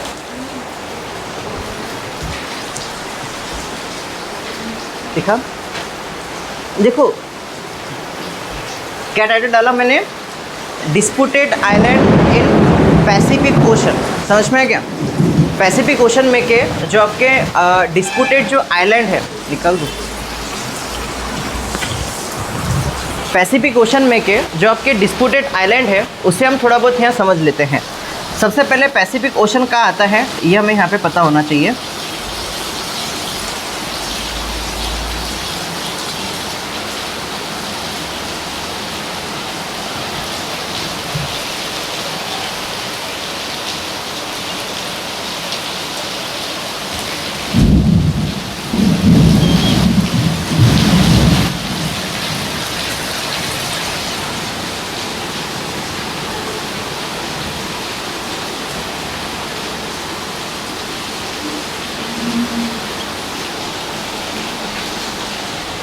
पहले इतना मैपिंग आप कर लो, ठीक है? ये है आपका पैसिफिक ओशन, ठीक है? कौन सा ओशन है ये? Pacific ocean. इंडिया के ईस्ट में, ऑस्ट्रेलिया के नॉर्थ में, चाइना के साउथ में, जापान के साउथ में, ठीक है? अब ये जो आपका नहीं क्या पैसिफिक ओशन जो है यहाँ पे तकरीबन आपको नहीं क्या 5 एक आइलैंड में बता देता हूँ। 110% इस पर चांसेस है कि पेयर्स वगैरह में इसके ऊपर क्या आ सकते हैं, यहाँ पे क्वेश्चंस यहाँ पे इसके ऊपर आ सकते हैं डेफिनेटली। आपको इतना समझ में आ गया? अब मैं आपको यहाँ बता रहा हूँ कि 4 ऐसे आइलैंड हैं जो यहाँ पे डिस्प्यूटेड हैं। सबसे पहले जो नीचे यूपीएससी में इस बार क्वेश्चन आया था, आपको यहाँ पता होना चाहिए, एक है सेनकाकू आइलैंड, ठीक है? कौन सा आइलैंड? Senkaku island. समझ में आ गया? सेनकाकू आइलैंड कहाँ पे आता है? ये आपका चाइना है, ठीक है? ये है आपका जापान, ये ताइवान जो है ना यहाँ पे, ठीक है? इसके ऊपर यहाँ पे आता है आपका सेनकाकू आइलैंड। तो सबसे पहले सेनकाकू आइलैंड का आप डिस्प्यूट यहाँ पे लिखिए। सेनकाकू आइलैंड का जो डिस्प्यूट है वो बिटवीन चाइना एंड जापान है। ये देखो ये यूपीएससी में आया बड़ा है स्टेटमेंट सेनकाकू आइलैंड के ऊपर, ठीक है? इसके ऊपर हमने डिस्कशन वगैरह लिए थे। तो सेनकाकू जो आइलैंड है इसके ऊपर जो डिस्प्यूट है कौन से 2 देशों का है? चाइना एंड जापान का है। समझ में आ गया? किसका है? चाइना एंड जापान का है, ठीक है? ये क्लियर हो गया सेनकाकू आइलैंड।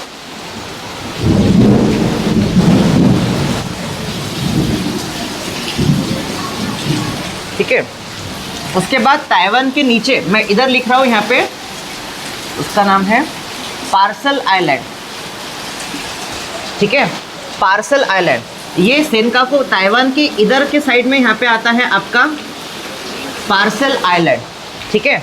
पार्सल आइलैंड का जो डिस्प्यूट चल रहा है ये है चाइना,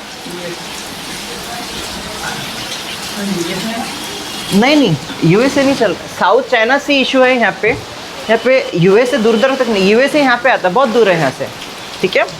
जो पार्सल आइलैंड को लेकर जो आपका डिस्प्यूट चल रहा है वो चल रहा है बेसिकली चाइना, ताइवान और वियतनाम का, ठीक है।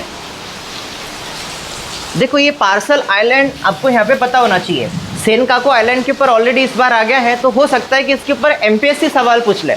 एमपीएससी कुछ क्वेश्चन यूपीएससी से उठा लेती, अगर उनको कुछ मिले नहीं तो यूपीएससी के पेपर में 4-5 क्वेश्चन और छाप लेती। समझ में आ गया?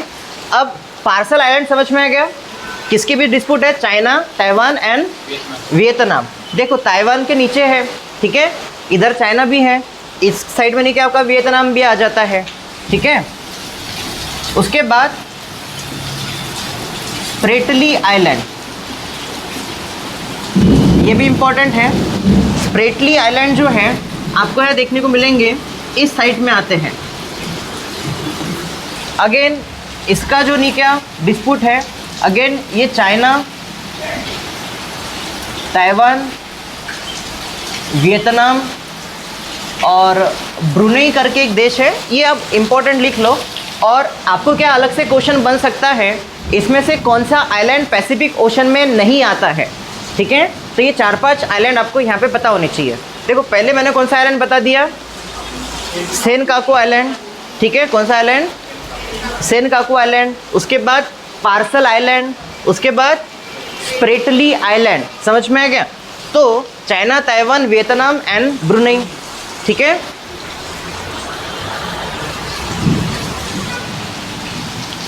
समझ में आ गया? ये क्लियर हो गया आपको? उसके बाद चौथा आपको पता होना चाहिए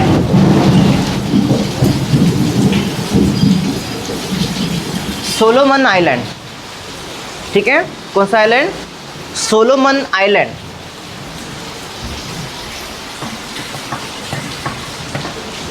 समझ में आ गया? सोलोमन आइलैंड ये भी इम्पोर्टेंट है, आपको यहाँ पता होना चाहिए। ये एक्चुअली ऑस्ट्रेलिया के इस साइड में आता है, ठीक है। और ये जो आइलैंड है एक्चुअली रिसेंटली क्यों न्यूज़ में है, चाइना ने यहाँ पे अपना एक मिलिट्री बेस वगैरह वगैरह बनाया है, और यहाँ पे नेवल जो पोर्ट वगैरह है चाइना यहाँ पे ये भी डेवलप कर रहा है, जिसके वजह से यूएसए ने यहाँ पे क्या किया है, इसके ऑब्जेक्शंस वगैरह लिए हैं। जबकि ये पूरा का पूरा जो पट्टा है ये चाइनीज़ डोमिनेटिंग पट्टा बनता जा रहा है, और इसके बहुत ही पास में अमेरिका है। तो इस वजह से ये जो चारों आइलैंड है ये यहाँ पे न्यूज़ में है। सेनकाकू आइलैंड के ऊपर ऑलरेडी यूपीएससी में क्वेश्चन आ गया है, अब हो सकता है इनकी लोकेशन के ऊपर क्वेश्चन है, या फिर ये भी हो सकता है कि पैसिफिक ओशन में के आइलैंड्स के ऊपर आपको यहाँ पे क्या आ जाए, एक सेपरेट यहाँ पे क्वेश्चन आ जाए। समझ में आ गया? सेनकाकू आइलैंड जापान चाइना के बीच है, पार्सल आइलैंड नाम से काफ़ी अच्छा साउंड कर रहा है, चाइना, ताइवान, वियतनाम के बीच डिस्प्यूट है। स्प्रेटली नाम कुछ डिफिकल्ट नहीं है, सेपरेट स्प्रेटली आप ये पार्ट कर सकते हैं। और सोलोमन आइलैंड क्यों न्यूज़ में है, चाइना ने यहाँ पे रिसेंटली अपना मिलिट्री बेस यहाँ पे बनाया है, जो कि पैसिफिक ओशन में है, अमेरिका के बहुत ही पास में आ गया ये क्लियर हो गया। तो डिस्प्यूटेड आइलैंड आपको समझ में आ गया कौन कौन से न्यूज़ में है। इसके ऊपर 110% यूपीएससी एमपीएससी में क्वेश्चन आ सकता है इन आइलैंड्स के ऊपर, ठीक है, ये लिखा आपने, ठीक है। उसके बाद लिखिए नेक्स्ट टॉपिक, यहाँ पे टाइटल डाली यहाँ पे जो आपको यहाँ पता होना चाहिए, लिखिए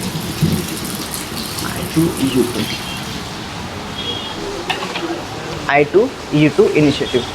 अब देखिए यहाँ पे I2U2 इनिशिएटिव क्या है, और इससे पैरेलल आपको 2-3 चीज़ें यहाँ पे समझनी है।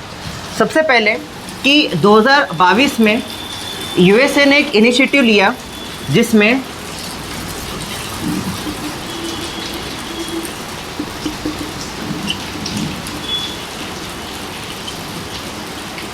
ठीक है, ऐसे 4 देशों का ये क्या है यहाँ पे इनिशिएटिव है।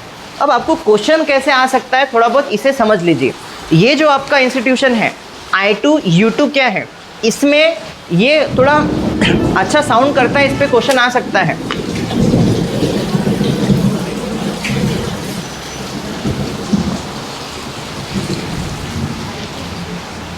I2U2।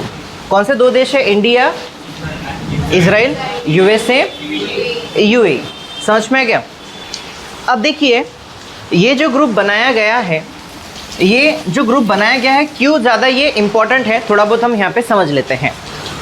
रिसेंटली क्या हुआ है कि एक तो रशिया यूक्रेन वॉर के वजह से हम रशिया के तो क्या हो गए यहाँ पे बहुत करीब आ गए, बहुत हमारा दोस्ताना बढ़ गया, बट एक्चुअली जो वेस्टर्न वर्ल्ड जो है उनसे थोड़ा बहुत हम क्या हो रहे थे, सेपरेट होते जा रहे थे या फिर उनसे थोड़ा आइसोलेट हो रहे थे, उनकी थोड़ी बहुत नाराज़गी थी। अगर आप यहाँ पे देखेंगे इसमें USA, इजराइल और ऑलमोस्ट UAE, ये तीनों भी ऐसे कंट्रीज़ है जो थोड़े बहुत नहीं क्या वेस्टर्न या प्रो USA कंट्रीज़ है। अगर हम इसका मेंबर बन रहे हैं तो जो हमारे रशिया के पास जाने की वजह से वेस्टर्न और अमेरिकी देश जो नाराज़ थे उनकी नाराज़गी क्या हो जाएंगी, दूर हो जाएंगी। और वेस्टर्न वर्ल्ड के साथ जो हमारे ट्रेड कॉमर्स के जो भी नहीं के ट्रीटीज़ थे, जो भी एक्सपेक्टेशंस थे जो ब्रेक हो रहे थे, फिर से क्या हो जाएंगे, यहाँ पे शुरू हो जाएंगे। मतलब हम इससे जो USA प्रो जो हमारा नहीं क्या इमेज है ये फिर से नहीं क्या बनना क्या हो जाएगा, शुरू हो जाएगा। और एक हमारे मन में एंटी USA एक परसेप्शन हमारा बनाया जा रहा था वेस्टर्न वर्ल्ड द्वारा कि आप अमेरिका के खिलाफ जा रहे हैं क्या, वो यहाँ पे क्या हो जाएगा, सॉर्ट आउट हो जाएगा। उसके अलावा जो ट्रेड एंड कॉमर्स में जैसे रशिया के ऊपर बहुत से सैंक्शंस लगे हैं, इंडिया के ऊपर भी कुछ सैंक्शंस लग रहे हैं, मतलब जैसे कि इंडिया का कोई माल कोई ले नहीं रहा है, रीजंस अलग अलग हैं। रशिया यूक्रेन वॉर में रशिया का साथ देना हो गया, या प्रॉफिट मोहम्मद को लेकर कुछ इश्यूज वगैरह हो गया। इसकी वजह से इंडिया का जो ट्रेड है बड़े देशों में क्या हो रहा है, प्रभावित हो रहा है। हमारा माल विदेश के देश खरीद नहीं रहे हैं, तो इसकी वजह से क्या होगा, जो हमारा ट्रेड है यहाँ पे फिर से क्या हो जाएगा, शुरू हो जाएगा। अगेन यहाँ पे फूड सिक्योरिटी जो है ये एक इशू यहाँ पे आ जाएगा। चौथा, ये इन्वायरमेंट के ऊपर भी थोड़ा बहुत डिस्कशन कर लेंगे और एक ग्लोबल इकोनॉमी ये बनाने के क्या करेंगे, यहाँ पे प्रयास करेंगे। ये समझ में आ गया? अब इसमें दो चीज़ें हैं, ये क्वेश्चन में क्यों आ सकता है मैं आपको बता सकता हूँ, इसके पीछे रीज़न है। दो चीज़ें हैं। अब ये जो ग्रुप बनेगा इससे सबसे ज़्यादा नाराज़ कौन होगा? रशिया नाराज़ नहीं होता। रशिया बहुत टैक्टिकल देश है। रशिया ने हमको पूरा फ्रीडम दिया कि आपको जो करना है करो, बस हमारी दोस्ती नहीं टूटनी चाहिए। भरोसा वाला एक कार्यक्रम होता है ना, भरोसा है मुझे, ठीक है, वैसा कार्यक्रम है अमेरिका और इंडिया और रशिया का। समझ में आ गया? पाकिस्तान और इंडिया जैसे टर्म नहीं है कि तू उसके साथ क्यों गया, उसके साथ क्यों एग्रीमेंट कर लिए, मीटिंग को क्यों चले गया वगैरह, झगड़े फंसा है तभी, ठीक है, ऐसा कार्यक्रम नहीं है। चाइना ने इसे क्या कहा है, समझ लेना, इसे कहा है न्यू क्वाड। इसको क्या बोला उसने? New quad. अब समझ लो, न्यू क्वाड बोला है मतलब तो ओरिजिनल क्वाड क्या है, ठीक है, ये आपको यहाँ पता होना चाहिए। ये जो क्वाड्रिलैटरल ऑफ सिक्योरिटीज़ है, ये जो क्वाड कंट्रीज जो है, ये ऑलरेडी 4 लोगों का ग्रुप बना वाला है, जिसमें USA, India, Japan and Australia, इन लोगों का ये क्या बना है, यहाँ पे ग्रुप बना हुआ है। समझ में आ गया? देखो आपको क्या क्वेश्चन आ सकता है, रिसेंटली किस इंस्टीट्यूशन को न्यू क्वाड कहा गया है। अब न्यू क्वाड किसको बोला है? I2U2 को। बट ओल्ड क्वाड जो ओरिजिनली क्वाड जो है ये क्या है? USA, India, Japan, Australia. ये बताने के लिए थेरोटिकली बताया किसके लिए गया है, जो आपका इंडो पैसिफिक जो रीजन है, इंडो पैसिफिक रीजन जो है इसमें फ्री फेयर ट्रेड कॉमर्स वगैरह वगैरह सारी एक्टिविटी चैनलाइज करने के लिए, ये बताने के लिए है। समझ में आ गया? बट एक्चुअली मीटिंग का के लिए करते हैं, ये मीटिंग करते हैं चाइना को काउंटर करने के लिए। समझ में आ गया? देखो क्या होता है कि जब भी कोई मीटिंग होती है उसमें ओपनली थोड़ी बोलेंगे हम चाइना की चुगलियाँ करेंगे यहाँ पे। समझ में आ गया?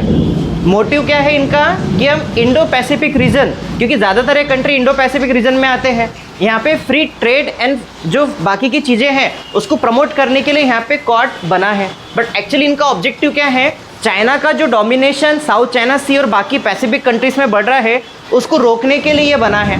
समझ में आ गया? मोटे मोटे तौर पर जब इंडिया और USA ने साथ में मिलकर क्वाड बनाया था तो चाइना ने अगेन इसको भी क्या किया था, नाम दिया था, साले मेरे खिलाफ ये बहुत ही यूनाइटेड हो रहे, इसको कहा जाता था एशियन नेटो।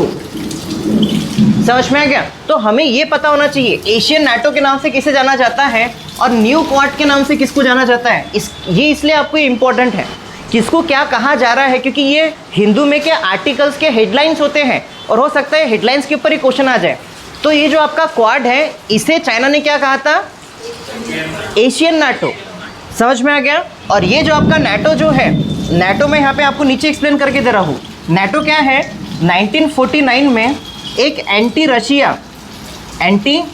रशिया बना हुआ और प्रो यूएसए, मतलब जो यूएसए के पक्ष में है, ऐसे ग्रुप का क्या है, एक मिलिट्री अलायंस है। एक क्या है यहाँ पे, मिलिट्री अलायंस है। टोटल इसमें नहीं क्या 30 मेंबर है, 28 नहीं क्या यूरोप के हैं, 2 नहीं क्या यूएसए कनाडा है, नॉर्थ अमेरिका के हैं, मतलब ऐसे 30 मेंबर नाटो में है।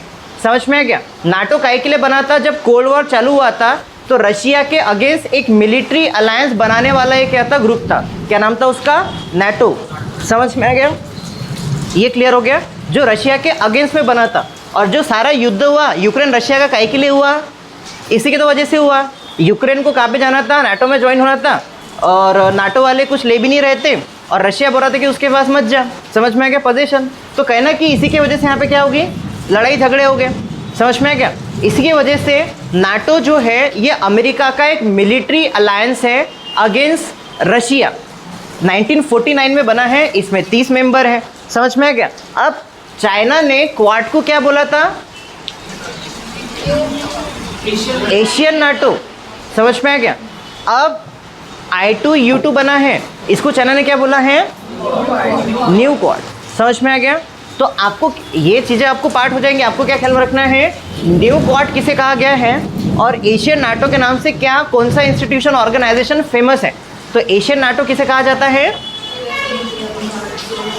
किसको कहा जाता है, हाँ क्या नाम है उसका, उसका नाम है एशियन नाटो। किसे बोलते हैं, क्वाड को बोलते हैं। समझ में आ गया। क्वाड वाले देश का लिखे मैंने, हाँ ये क्वाड वाले जो देश है, इनका नहीं क्या एक बहुत फेमस नहीं क्या एक्सरसाइज होता है जिसका नाम है मालबार एक्सरसाइज। ठीक है, ये इसमें चारों भी देश अपने अपने डिफेंस इक्विपमेंट वगैरह लेकर आते हैं और टाइम पास करते हैं। समझ में आ गया, मालबार एक्सरसाइज। इतना क्लियर हो गया।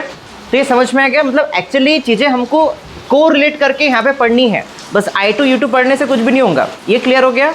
न्यू क्वाड, एशियन नाटो, ये टर्म आपको यहाँ पे अंडरलाइन कर लो भले आप। ठीक है, इसके ऊपर एक्सपेक्टेड है क्वेश्चन एमपीएससी यूपीएससी में।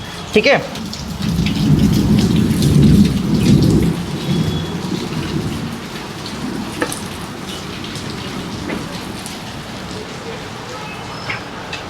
लिखो। थोड़ा इंडिया पे आते हैं हम।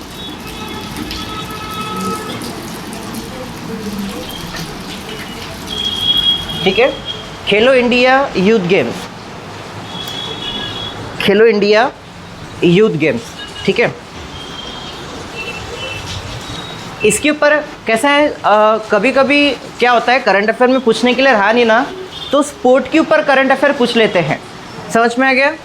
स्पोर्ट के ऊपर करंट अफेयर यहाँ पे पूछ लेते हैं। अब खेलो इंडिया यूथ गेम्स जो है आपको पता होना चाहिए, एक्चुअली इसका नाम था खेलो इंडिया, ओरिजिनल इसका नाम था स्कूल गेम्स। ठीक है, खेलो इंडिया स्कूल गेम्स 2018 में नहीं क्या इसे क्या किया गया था, शुरू किया गया था। कहाँ पे शुरू किया था, 2018 में इसे शुरू किया गया था। इतना क्लियर हो गया, मुद्दा समझ में आ गया। अभी जो खेलो इंडिया यूथ गेम जो है ये 2 कैटेगरी में होते हैं, एक तो अंडर 70 में और एक अंडर 21 में। समझ में आ गया। 2 कैटेगरी में ये यूथ गेम्स यहाँ पे होते हैं। समझ में आ गया। और ये इंपॉर्टेंट है, जनरली बड़े लेवल पे, नेशनल लेवल पे, और इसके ऊपर एक क्वेश्चन पूछ सकते हैं, कंबाइन वम्बाइन में इसके ऊपर क्वेश्चन आ सकता है। अब देखिए, खेलो इंडिया स्कूल गेम जो है इसका ओरिजिनल नाम ये था, अभी इसका नाम क्या है, न्यू नेम खेलो इंडिया यूथ गेम्स। समझ में आ गया। अब ये 2018 से यहाँ पे हुए। अब ये जो आपके नहीं क्या 2021-22 का जो यूथ गेम जो हुआ, आपको यहाँ पे पता होना चाहिए। सबसे पहले तो हमारे जो स्पोर्ट मिनिस्टर वगैरह वगैरह हैं वो है अनुराग ठाकुर। ठीक है, ये नाम थोड़ा बहुत पार्ट करके रखना, ये मतलब फेमस पर्सनालिटी है। ठीक है, उसके बाद आपको यहाँ पता होना चाहिए कि इसमें जो हमारा शुभांकर था, जिसको मस्कट बोलते हैं, ठीक है, उसका नाम था धाकड़। ठीक है, उसका नाम क्या रखे थे यहाँ पे, धाकड़।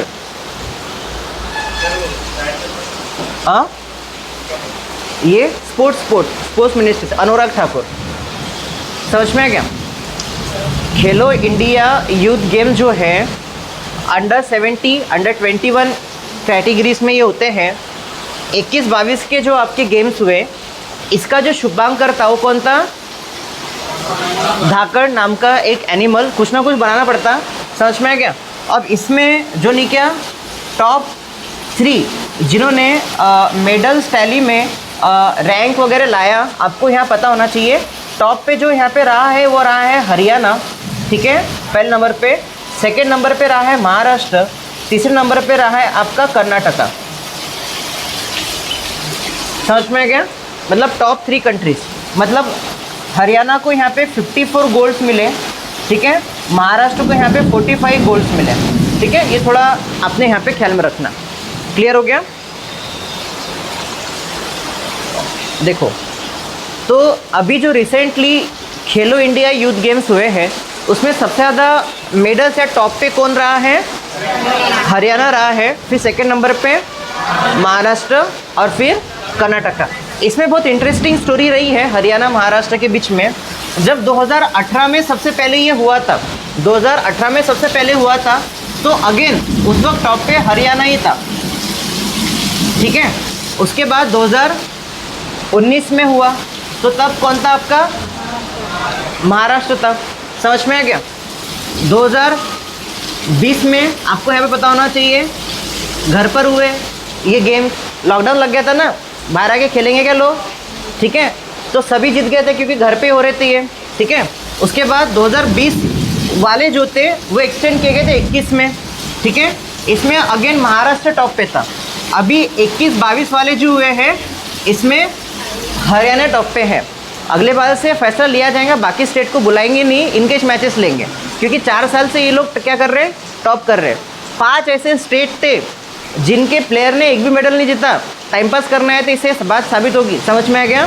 4 साल से वो एक भी मेडल नहीं जीत रहे हैं, समझ में आ गया। और इसमें बाकी के जो आपके रेगुलर जो गेम होते हैं वो तो होते हैं। अब मैं आपको कुछ गेम्स के यहाँ पे नाम लिख रहा हूँ, जैसे घटका करके एक गेम आता है, ये इसमें रखा गया है। उसके बाद मलखाम करके एक जो गेम है वो इसमें रखा गया है। इसके बाद योगा जो है, इसको भी इसमें क्या दिया गया है? जगह यहाँ पे दी गई है। समझ में आ गया? ये क्लियर हो गया? ये भी थोड़ा आपको यहाँ पे अच्छे तरीके से पता होना चाहिए। इतना क्लियर हो गया? मतलब इसमें अगेन टॉप पे कौन रहा है? हरियाणा, महाराष्ट्र सेकंड पे रहा है, बट इसके पहले के जो दोनों भी गेम्स हुए हैं उसमें महाराष्ट्र क्या रहा है? टॉप पे रहा है। इतना क्लियर हो गया? मेडल्स टैली में क्लियर हो गया, ठीक है। उसके अलावा आपको यहाँ पे और एक चीज़ यहाँ पे पता होनी चाहिए, लिख लिया आपने, खेलो इंडिया यूथ गेम्स। ये 18, 19, 20, 21, 22 के क्या है? रैंकर्स हैं, ठीक है। आपने बचपन में मतलब कुछ गेम्स वगैरह खेले होंगे। ये गेम्स काहे के लिए आयोजित किए जाते हैं? क्योंकि हमारा ओलंपिक में जो परफॉर्मेंस है बहुत बुरा है। समझ में आ गया? इस बार के ओलंपिक में हमने कितने मेडल जीते थे?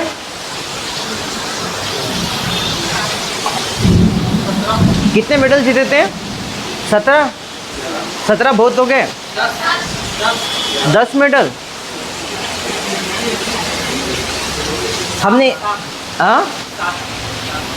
हमने 7 मेडल जीते थे। समझ में आ गया? और उसमें बस हमको नीरज चोपड़ा का एक यहाँ पे याद है। समझ में आ गया? मतलब हम 140 करोड़ लोगों का हमारा देश है, उसमें हमारे कितने मेडल आ रहे? बस 7 मेडल है, क्योंकि हम गेम वेम खेल ही नहीं रहे। मुझे आप अपने आप से पूछो, आप लोग कितना गेम खेलते हैं? एक तो भी गेम खेल रहे क्या तुम? बस यहाँ से क्लास ख़त्म होगी, हम लोग खेलते रहते, हमारे मतलब संडे को हम क्रिकेट वगैरह खेलते रहते। बट आप देखो आप कौन सा स्पोर्ट खेलते हो, यहाँ पे समझ में आ गया? पिछले बार कब आपने आउटडोर जाके गेम खेला था? स्पेशली लड़कियों ने। अपने क्लास में कोई है क्या एक्टिवली जो अभी कोई गेम खेल रहा है? आप कौन सा गेम खेलते हैं? एक जन है बास्केटबॉल खेल रहा है, बाकी के लोग क्रिकेट मतलब खेलते रहते हैं अपनी। और मतलब मोटे मोटे तौर पे स्पोर्ट को लेकर हमारे देश में कुछ भी अवेयरनेस नहीं है। समझ में आ गया? और हमारे बच्चे गेम भी कौन से खेलते हैं जो ओलंपिक में नहीं है। समझ में आ गया? मतलब कौन सा मामाचा पत्र हरवलं, रेस टिप वगैरह, लोखंड को हाथ लगा के हाथ पकड़ के जाएंगे, ठीक है। तो ये हमारे क्या रहते हैं यहाँ पे? गेम रहते। और एक बहुत फेमस गेम था नदी का पहाड़, ठीक है। तो हम ऐसे आलतू फालतू गेम खेलते रहते, और ये ओलंपिक में है नहीं। अगर ये ओलंपिक में रहते तो गोल्ड मेडल हो सकता, अपन जीत जाते इसमें। समझ में आ गया? लोखंड लोखंड गेम में मतलब इसमें हम कॉइन लेके घूमते थे, लोखंड है हमारे पास, किधर भी जाते थे अपन, ठीक है। तो ये गेम्स अगर ओलंपिक में रहते तो शायद अपना मेडल वगैरह ज़्यादा रहता, पर ये नहीं है, समझ में क्या। उसके बाद और नहीं क्या, 2 स्पोर्ट की न्यूज़ आपको यहाँ पे अच्छे तरीके से पता होनी चाहिए। एक तो आपको पता होना चाहिए मिताली राज, ठीक है, ये रिटायर्ड होगी, ठीक है। इसके मैक्सिमम रन है, मतलब 10,000 रन बनाने वाली पूरे वर्ल्ड की ये फर्स्ट वुमेन क्रिकेटर है, ठीक है। 200 ODI मैचेस खेलने वाली भी ये फर्स्ट वुमेन क्रिकेटर है, ठीक है। एकदम बेसिक क्वेश्चन आ सकता है आपको कि मिताली राज जो रिसेंटली रिटायर्ड हुई है कौन से स्पोर्ट से संबंधित है, अगेन कौन से स्पोर्ट से है, क्रिकेट से संबंधित है, समझ में आ गया।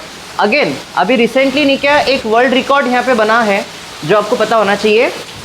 ODI जो मैचेस होते हैं उसमें इंग्लैंड की जो टीम है उसने 498 रन बना दिए 50 ओवर में। कितने रन बना डाले, 498 रन बना दिए, ठीक है। कितने रन बना दिए, 498 रन बना दिए।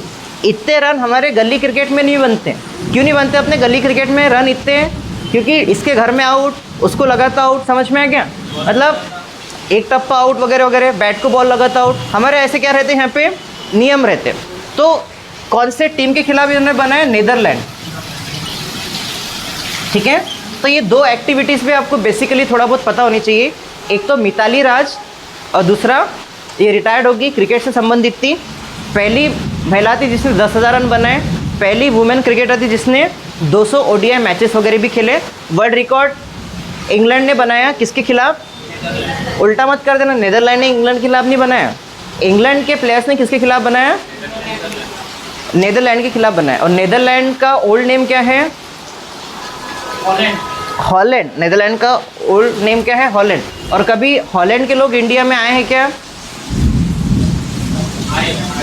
आए हैं। उन्हें डच कहा जाता था। जब यूरोपियन जो लोग आए उसमें डच लोग भारत में ऐसा जब कहा जाता ना, तो ये जो डच जो लोग हैं ना, ये कौन है, नेदरलैंड के लोग हैं, समझ में आ गया। और नेदरलैंड की कैपिटल क्या है, एम्स्टर्डम, ठीक है। ये समझ में आ गया आपको, कितना क्लियर हुआ। तो इसके ऊपर कंबाइन वगैरह या किसी फैक्चुअल एग्जामिनेशन में यहाँ पे क्वेश्चन आ सकता है मिताली राज और वर्ल्ड रिकॉर्ड के ऊपर, ठीक है। इसके अलावा फटाफट लिखिए कुछ और इम्पोर्टेंट चीज़ें। वर्ल्ड इकोनॉमिक फोरम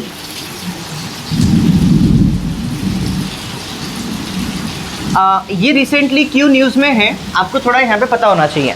ये न्यूज़ में इसलिए है कि इसने एक वर्ल्ड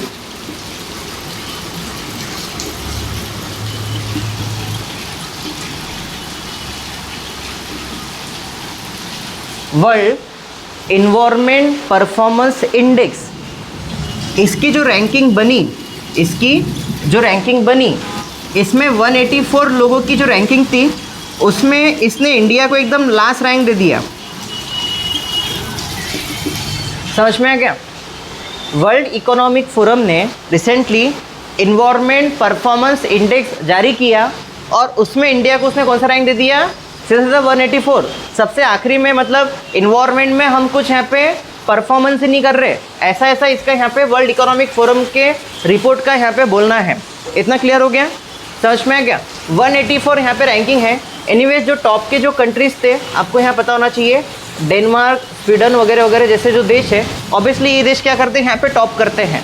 बट ये क्यों न्यूज़ में है, क्योंकि हम किसी भी लिस्ट में क्या होते हैं, टॉप पे तो खैर हम रहते नहीं, हमको टॉपर आना ही नहीं है, ठीक है, हमने कसम खा ली।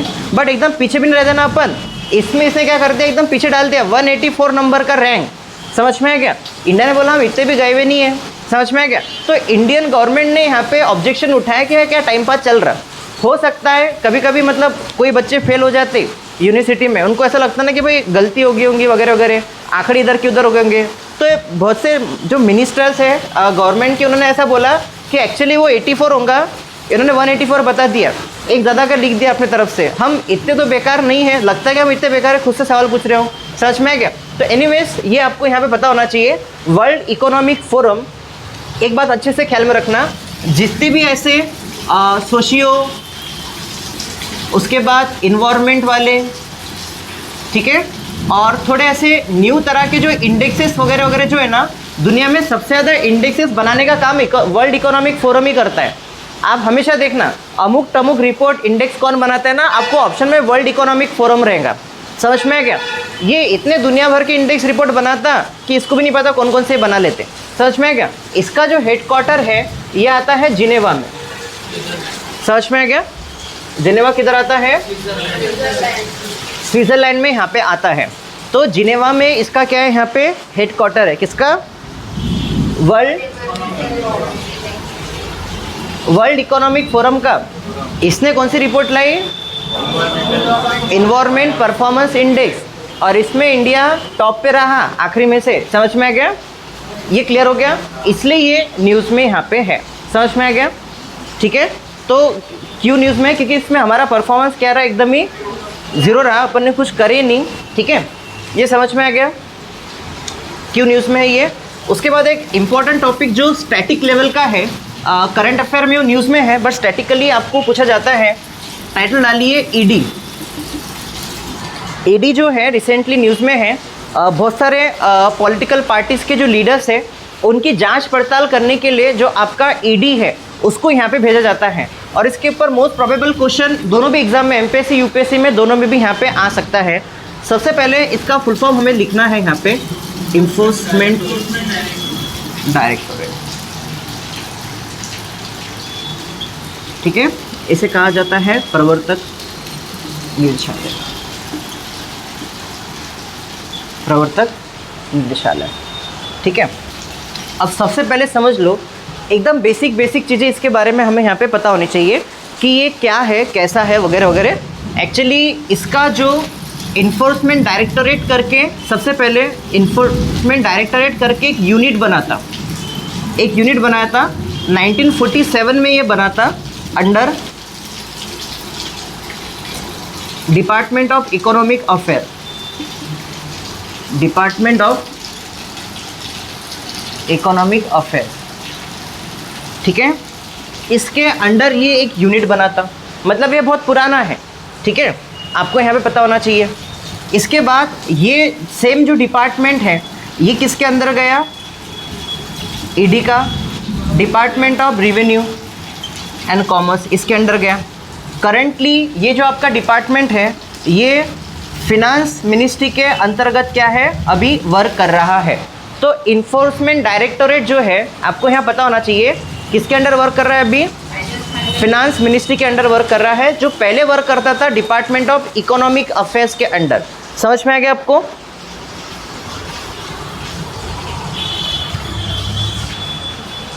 ये क्लियर हो गया? डिपार्टमेंट ऑफ इकोनॉमिक अफेयर्स है, अब ये कहाँ पे वर्क कर रहा है? फिनांस मिनिस्टर के अंडर ये वर्क कर रहा है। अब देखिए यहाँ पे सबसे इम्पॉर्टेंट बात क्या है, आपको यहाँ पे पता होनी चाहिए कि ये जो इन्फोर्समेंट जो डायरेक्टोरेट जो है अभी 1999 के हिसाब से जो नहीं क्या, एक्चुअली एक फेमा एक्ट आया था जो बाद में लागू हुआ था 2001 में। इसके अंडर ये एक क्या है, स्टैट्यूटरी बॉडी है। ठीक है, स्टैट्यूटरी बॉडी मतलब आपको पता होना चाहिए इसको संवैधानिक संस्था हम यहाँ पे बोलेंगे। देखो, एक होते हैं कॉन्स्टिट्यूशनल बॉडी, ठीक है, संवैधानिक बॉडीज़ मतलब कैसे, जैसे यूपीएससी, फिनांस कमीशन, ठीक है, उसके बाद कैग वगैरह वगैरह जैसे हो गया। ठीक है, ये सारे जीएसटी काउंसिल वगैरह वगैरह ये सब संवैधानिक संस्थाएं होगी। इन्फोर्समेंट डायरेक्टोरेट्स के बारे में हमारे संविधान में किधर बताया नहीं गया है, और इसको 99 का जो कायदा है उसके अंडर यहाँ पे क्या किया गया, इसे रजिस्टर्ड किया गया है। इसलिए ये क्या है, एक स्टैट्यूटरी बॉडी है। एक स्टेटमेंट आपको यहाँ पे आ सकता है कि ये कौन सी संस्था है, किस तरह की संस्था है। तो किस तरह की संस्था है ये? स्टैट्यूटरी बॉडी है ये इन्फोर्समेंट डायरेक्टोरेट। ठीक है, ये क्लियर हो गया? अब आपको यहाँ पता होना चाहिए इसके काम धंधे क्या है, कौन से काम ये आपके ईडी द्वारा यहाँ पे किए जाते हैं। अब देखिए यहाँ पे इसके दो इम्पॉर्टेंट यहाँ पे काम है। अगर ये यहाँ पे वर्क कर रहा है ईडी, तो ईडी का जो यहाँ पे काम होता है, ईडी जो यहाँ पे काम करता है, दो चीज़ों के लिए यहाँ पे काम करता है। सबसे पहले आपको यहाँ पता होना चाहिए जो आपका मनी लॉन्ड्रिंग जो हो रहा है, जो हो रहा है आपका मनी लॉन्ड्रिंग, मनी लॉन्ड्रिंग मतलब क्या होता है सीधे सीधे शब्दों में, कि हमारे देश में जो भी लोग यहाँ पे क्या करते हैं, ब्लैक मनी बनाते हैं। ब्लैक मनी वैसे किसे कहा जाता है, ऐसा पैसा जो टैक्स को अवॉइड कर रहा और जो भी इलीगल मीन ऑफ इनकम है उससे जो पैसे कमाए जाते हैं हम उसे क्या बोलते हैं, ब्लैक मनी। तो ये जो ब्लैक मनी है जो टैक्स से बच गया या जो इनकम लोगों ने बताई नहीं गवर्नमेंट को कि हमारी ऑफिशियल इनकम है या अनऑफिशियल तरीके से अर्न की गई इनकम, ब्लैक मनी। अब इस ब्लैक मनी को मैं क्या करूँगा, यहाँ पे किसी देश में, मतलब एक आधा हम नहीं क्या देश ले लेंगे, यहाँ पे मैं करूँगा एक डमी कंपनी क्या करूँगा, इस्टेब्लिश करूँगा। कौन सी कंपनी बनाऊँगा मैं, यहाँ पे एक डमी कंपनी बनाऊँगा और ये डमी कंपनी से मैंने क्या फिर से इंडिया में क्या करूँगा, इन्वेस्टमेंट करूँगा, क्योंकि इंडिया में फॉरेन डायरेक्ट इन्वेस्टमेंट क्या है यहाँ पे अलाउ है। ठीक है, एक मैंने डमी कंपनी बना ली XYZ नाम की। अब XYZ नाम की कंपनी में मैंने सारे पैसे, मान लो मैं पनामा चले गया, मैंने ब्लैक मनी लेके कहाँ चले गया, मैं पनामा चला गया और पनामा में मैंने XYZ नाम से कंपनी बनाई और वो जो कंपनी है वो पनामा में रजिस्टर्ड हुई और पनामा से वो क्या कर रही है, इंडिया में इन्वेस्टमेंट कर रही है। ठीक है, अब इंडिया में जब इन्वेस्टमेंट हो रही है तो इंडिया वाले ये नहीं पूछेंगे कि आपके कंपनी का रिवेन्यू आया कहाँ से है, वो बस ये देखेंगे कि किसी देश की रजिस्टर्ड कंपनी है क्या। समझ में आ गया। अब जैसे टाटा, रिलायंस वगैरह ये इंडिया में रजिस्टर्ड कंपनी है तो उनको फॉरेन कंट्रीज़ में FDI मिल जाएगा। समझ में आ गया। सेम यहाँ पे पनामा की कंपनी इंडिया में आएंगी, कुछ भी बनाएंगे, चप्पल बनाएंगे, जूते बनाएंगे, टाइम पास करेंगे और इसके वजह से जो पैसा उनका ब्लैक मनी था वो इंडिया में इन्वेस्टमेंट करके क्या कर लेंगे, उसे लीगल कर देंगे। मतलब पैसा इंडिया का ही था, इंडिया में इन्होंने ब्लैक मनी अर्न किया था, पनामा में एक डमी कंपनी बना डाली। और पनामा में क्यों बनाई, क्योंकि वहाँ पे कॉर्पोरेट टैक्स, इनकम टैक्स बहुत कम होता है, 5% से भी कम होता है, तो वहाँ पे 5-1% वो दे देंगे और बचा हुआ जो अमाउंट है वो इंडिया में इन्वेस्ट कर देंगे। और इंडिया में इन्वेस्टमेंट होने की वजह से क्या हो जाएगा कि इंडिया में जब वो इन्वेस्टमेंट से उनको रिटर्न आने लगेंगे वो पैसा क्या हो जाएगा, लीगल हो जाएगा। तो ऐसे बहुत सारे शेल कंपनी जो एक्चुअली आज पनामा में जाके देखेंगे है ही नहीं, बस वो यहाँ पे इन्वेस्टमेंट करने के लिए बनाए गए कंपनीज़ हैं। तो इसको बोलते हैं हम यहाँ पे मनी लॉन्ड्रिंग। सादे शब्दों में ब्लैक मनी को वाइट करना या लीगल करना, हम उसे क्या बोलते हैं, मनी लॉन्ड्रिंग यहाँ पे हम इसे बोलते हैं। तो ये मनी लॉन्ड्रिंग अगर हो रहा है तो इसके अगेंस्ट ये क्या करते हैं, यहाँ पे कार्रवाई वगैरह वगैरह करते हैं। ठीक है। सेकेंड जो आपका ईडी का जो कार्यक्रम चलता है, उनका कार्यक्रम चलता है कि जो आपका फॉरेन एक्सचेंज जो है, जो आपका फॉरेन एक्सचेंज जो है, अगर इसमें आप स्पेकुलेशंस वगैरह वगैरह ला रहे हैं, कभी कभी क्या होता है कि हमारे देश में फॉरेक्स या जो फॉरेन एक्सचेंज वगैरह जो है, फॉरेन करेंसी जो है, कभी कभी ये अनऑथराइज तरीके से दूसरे देश में भेजा जा रहा है या अनऑथराइज तरीके से दूसरे देश का फॉरेन करेंसी इंडिया में लाया जा रहा है। तो इससे हमारे देश में बहुत ज़्यादा इकोनॉमिक इंस्टेबिलिटी आती, जैसे रिसेंटली श्रीलंका में आ गई। श्रीलंका बहुत बड़े इकोनॉमिक क्राइसिस से गुजर रहा है। पाकिस्तान में भी सेम हालत वहाँ पे बन रहे हैं, इसलिए वहाँ के मंत्री बोल रहे हैं कि तुम लोग चाय कम पिया करो, क्योंकि चाय भी वो कहाँ से बुलवाते हैं, इंडिया और चाइना से इंपोर्ट करते हैं। समझ में आ गया, ये क्लियर हो गया। हमने चाय कम पीनी चाहिए क्या, क्योंकि हम चाय के मामले में सप्लायर है, बहुत बड़े प्रोड्यूसर्स है। लाइब्रेरी के बच्चे दिन में 4 बार तो चाय पी लेते हैं टाइम पास करने के लिए। चाय पीने से कुछ होता नहीं, बस टाइम पास होता। समझ में आ गया। और थोड़ी बहुत बातें हो जाती। समझ में आ गया। 5 मिनट लगते चाय पीने के लिए, पर हम आधा घंटा 1 घंटा क्यों लगाएंगे, क्योंकि हमें बातें करनी रहती। समझ में आ गया। तो एनीवेज, तो ये चाय जो है इसके वजह से मतलब देखा जाए पूरे देश का सबसे बड़ा समय बर्बाद चाय कर रही है। समझ में आ गया। और इससे भी ज़्यादा समय कौन बर्बाद करती है, कॉफ़ी। ठीक है, तो ये क्लियर हो गया। तो हमें यहाँ पे पता होना चाहिए कि हमारे देश में ईडी जो है ये 2 तरह की चीज़ों को रोकने का काम करता है। एक है आपका मनी लॉन्ड्रिंग और दूसरा है फॉरेन एक्सचेंज में होने वाले इरेगुलरिटीज़, इसको ये रोकने का काम करता है। लास्ट में बस इतना लिख लो कि ये कौन से कायदे को प्रोटेक्ट करता है। 2-3 कायदे हैं यहाँ पे आपको पता होना चाहिए। एक कायदा है 1973 का बना हुआ, जिसका नाम है फॉरेन एक्सचेंज रेगुलेटिंग एक्ट, इसको ये रेगुलेट करता है।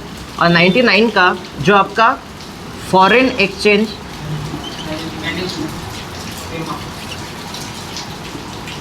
मैनेजमेंट एक्ट, जिसको हम बोलते हैं, ये है फेरा और ये है फेमा। ठीक है। उसके बाद मुझे एक एक्ट और लिखे, prevention of money laundering act, जिसे हम कहा जाता है PMLA। समझ में आ गया? तो बेसिकली ये जो 3 एक्ट जो है आपके, foreign exchange regulating act FERA, foreign exchange management act FEMA और prevention of money laundering act जो है आपका PMLA, इसके अंडर या फिर ऐसे कायदों का ये क्या करता है, यहाँ पे संरक्षण करता है। ये समझ में आ गया आपको? इतना क्लियर हो गया? तो जब इस कंटेक्स्ट में जब हम यहाँ देखते हैं तो हमें यहाँ पे एक बात अच्छी तरीके से पता होनी चाहिए, ये 3 एक्ट को ये क्या करता है, मोटे मोटे तौर पे क्या करता है, ये क्या करता है, ये रेगुलेट करता है, इसको वो प्रोटेक्ट करता है। क्योंकि कोई एजेंसी यहाँ पे बनी हुई है तो उसे किसी ना किसी कायदे कानून को चलाना पड़ेगा। और इसके बाद इम्पॉर्टेंट ये है कि इसके जो डायरेक्टर जो होते हैं, इसके जो डायरेक्टर जो होते हैं ये कैसे बनते हैं, किस तरीके से बनाए जाते हैं, कौन होते हैं ये लोग, आपको पता होना चाहिए। इसके जो डायरेक्टर्स हैं इसको इंडियन गवर्नमेंट क्या करती है, अपॉइंट करती है। कौन अपॉइंट करता है इसे?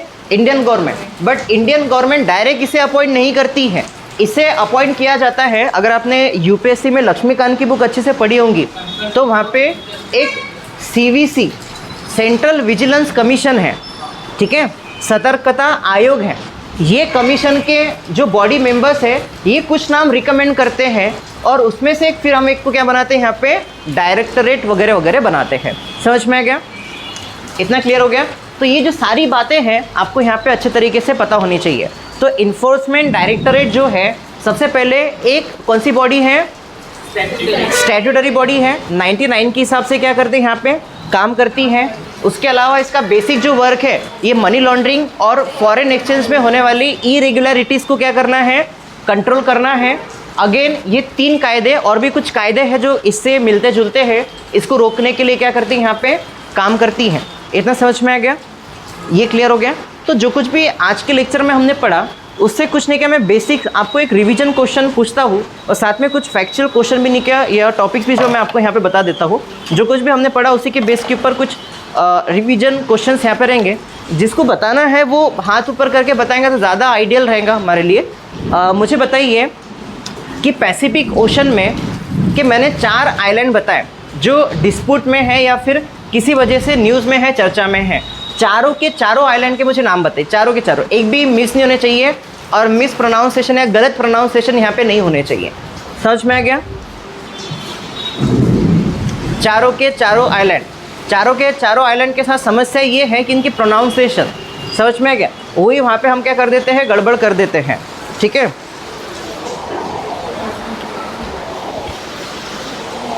हाँ बताओ प्रताप आप। हाँ थोड़ा ज़ोर से बोलो। सेन काका नहीं, काकू है ना वो, काका है नहीं, काका कहाँ से आ गया? ठीक है, हाँ पार्सल आइलैंड, सोलोमन, स्प्रेटली और वो काकू है। ठीक है, काका है, सेन काकू है। समझ में आ गया? और सेन काकू आइलैंड का जो डिस्प्यूट है कौन से 2 देशों के बीच है? जापान और चाइना के बीच में क्या है, इनका यहाँ पे डिस्प्यूट है। ठीक है, उसके बाद मुझे बताइए कि जो अग्निपथ जो स्कीम है, ठीक है, इस स्कीम में जो एज रखा गया है, एलिजिबल जो एज रखा गया है वो क्या है? हाथ ऊपर, बहुत इजी है, सभी को पता होना चाहिए। क्या है? ठीक है, 70.5 मतलब 17 साल 5 महीने, क्या 17 साल 6 महीने। जून में 6 महीने होते हैं कि जुलाई में 6 महीने होते हैं? हाँ जून में। ठीक है, हाँ तो उसके बाद मुझे बताइए कि जो आपका नहीं क्या खेलो इंडिया यूथ गेम्स जो है उसका जो शुभांकर है उसका नाम क्या था? उसका नाम क्या था? धाकड़। ठीक है, उसके बाद मुझे बताइए आमिर खान की एक नई मूवी आ रही है लाल सिंह चड्ढा, वो कौन से मूवी का एडेप्टेशन है? Aamir Khan south Indian movie पे जनरली पिक्चर नहीं बनाता, वैसे गजनी का उसने बनाया था, ये आपको पता होना चाहिए, बहुत ज़्यादा न्यूज़ में है। जो लाल सिंह चड्ढा जो है ये मूवी एडॉप्ट की गई है 1994 की एक मूवी है जिसका नाम है फॉरेस्ट गम, ठीक है। इसे 6 ऑस्कर अवार्ड मिले थे, ठीक है। और इसमें जो एक्टर था वो था टॉम हैंक, ठीक है। तो इसके ऊपर बेस आमिर खान की लाल सिंह चड्ढा आ रही है, बहुत ज़्यादा न्यूज़ में है। और ये मूवी में अमेरिकन जो हिस्ट्री है उसका जैसा का वैसा वर्णन किया गया, बहुत ही मज़ाकिया तरीके से। तो अगर आपके पास नेटफ्लिक्स का सब्सक्रिप्शन है तो आप ये फॉरेस्ट गम मूवी देख सकते हो। बहुत ही सुंदर मूवी है, मतलब एकदम मास्टरपीस हम इसे बोल सकते हैं। तो उसके ऊपर बेस ये मूवी यहाँ पे बनने वाली है, ठीक है। अब देखते हैं आमिर खान इसके साथ जस्टिस करता है या नहीं करता है, ठीक है। ये क्लियर हो गया फॉरेस्ट गम। उसके बाद मुझे बताइए, खेलो इंडिया यूथ गेम्स की शुरुआत कौन से साल से हुई थी? 2018 से हुई थी। इस साल जो टॉप 3 थे मेडलिस्ट टैली में, वो कौन कौन से देश राज्य थे? हरियाणा, महाराष्ट्र और कर्नाटक, ठीक है। और मुझे बताइए वो इंडेक्स जिसमें इंडिया टॉप पे आया आखिरी में से, क्या नाम है? हाथ ऊपर करके बताइए। World environment performance index. कौन सी रैंकिंग है हमारी? 184 नंबर की हमारी रैंकिंग है, ठीक है। उसके बाद बना था कौन है ये? वर्ल्ड इकोनॉमिक फोरम इसे बनाता है। इसका हेडक्वार्टर कहाँ पे है? जेनेवा, ठीक है। अब निके मैं जिसको पूछूंगा उसने ये बताना है मुझे। देखो मुझे बताइए I2 U2, ठीक है। इसमें के 4 देशों के नाम क्या हैं आप बताइए, आप बता दो, थोड़ा जोर से बताइए। UA, ठीक है। आप मुझे बताओ कि न्यू स्क्वाड या न्यू स्क्वाड किसे कहा गया है? इसे न्यू स्क्वाड कहा गया है, पक्का? इन्होंने जो बोला ये सही बोला क्या? सही बोला, ठीक है। एशियन नाटो के नाम से किसे जाना जाता है? मल्लिका आप बताओ, एशियन नाटो के नाम से किसे जाना जाता है? क्वाड। उसके बाद नाटो में अदिति आप बताओ कितने मेंबर्स हैं? हाँ 30 मेंबर हैं।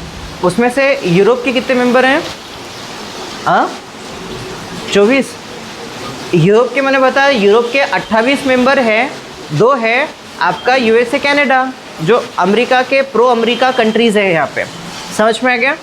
ये क्लियर हो गया। उसके बाद मुझे बताओ क्वाड के जो कंट्रीज़ है, क्वाड के जो कंट्रीज़ है श्रेयस आप बताओ उसमें कौन से 4 देश हैं?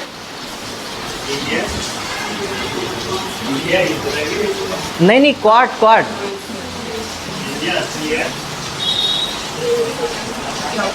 जापान, USA, समझ में क्या? इंडिया, USA, ऑस्ट्रेलिया, जापान, ये चारों भी लोग, इनका एक कुंभ मेला भरता है इंडिया में। कहाँ पे? मालबार में। साथ में ही अपना डिफेंस एक्सरसाइज वगैरह वगैरह यहाँ पे करते हैं, ठीक है। उसके बाद मैंने आपको बताया था कि ये जो आपका पार्सल आइलैंड है, पार्सल आइलैंड, ठीक है, ये किसके बीच डिस्प्यूट चल रहा है? इसमें ताइवान, चाइना एंड वियतनाम। समझ में आ गया? और मुझे बताइए वियतनाम और किस चीज़ के वजह से न्यूज़ में है? वियतनाम और किस चीज़ के वजह से यहाँ पे न्यूज़ में है?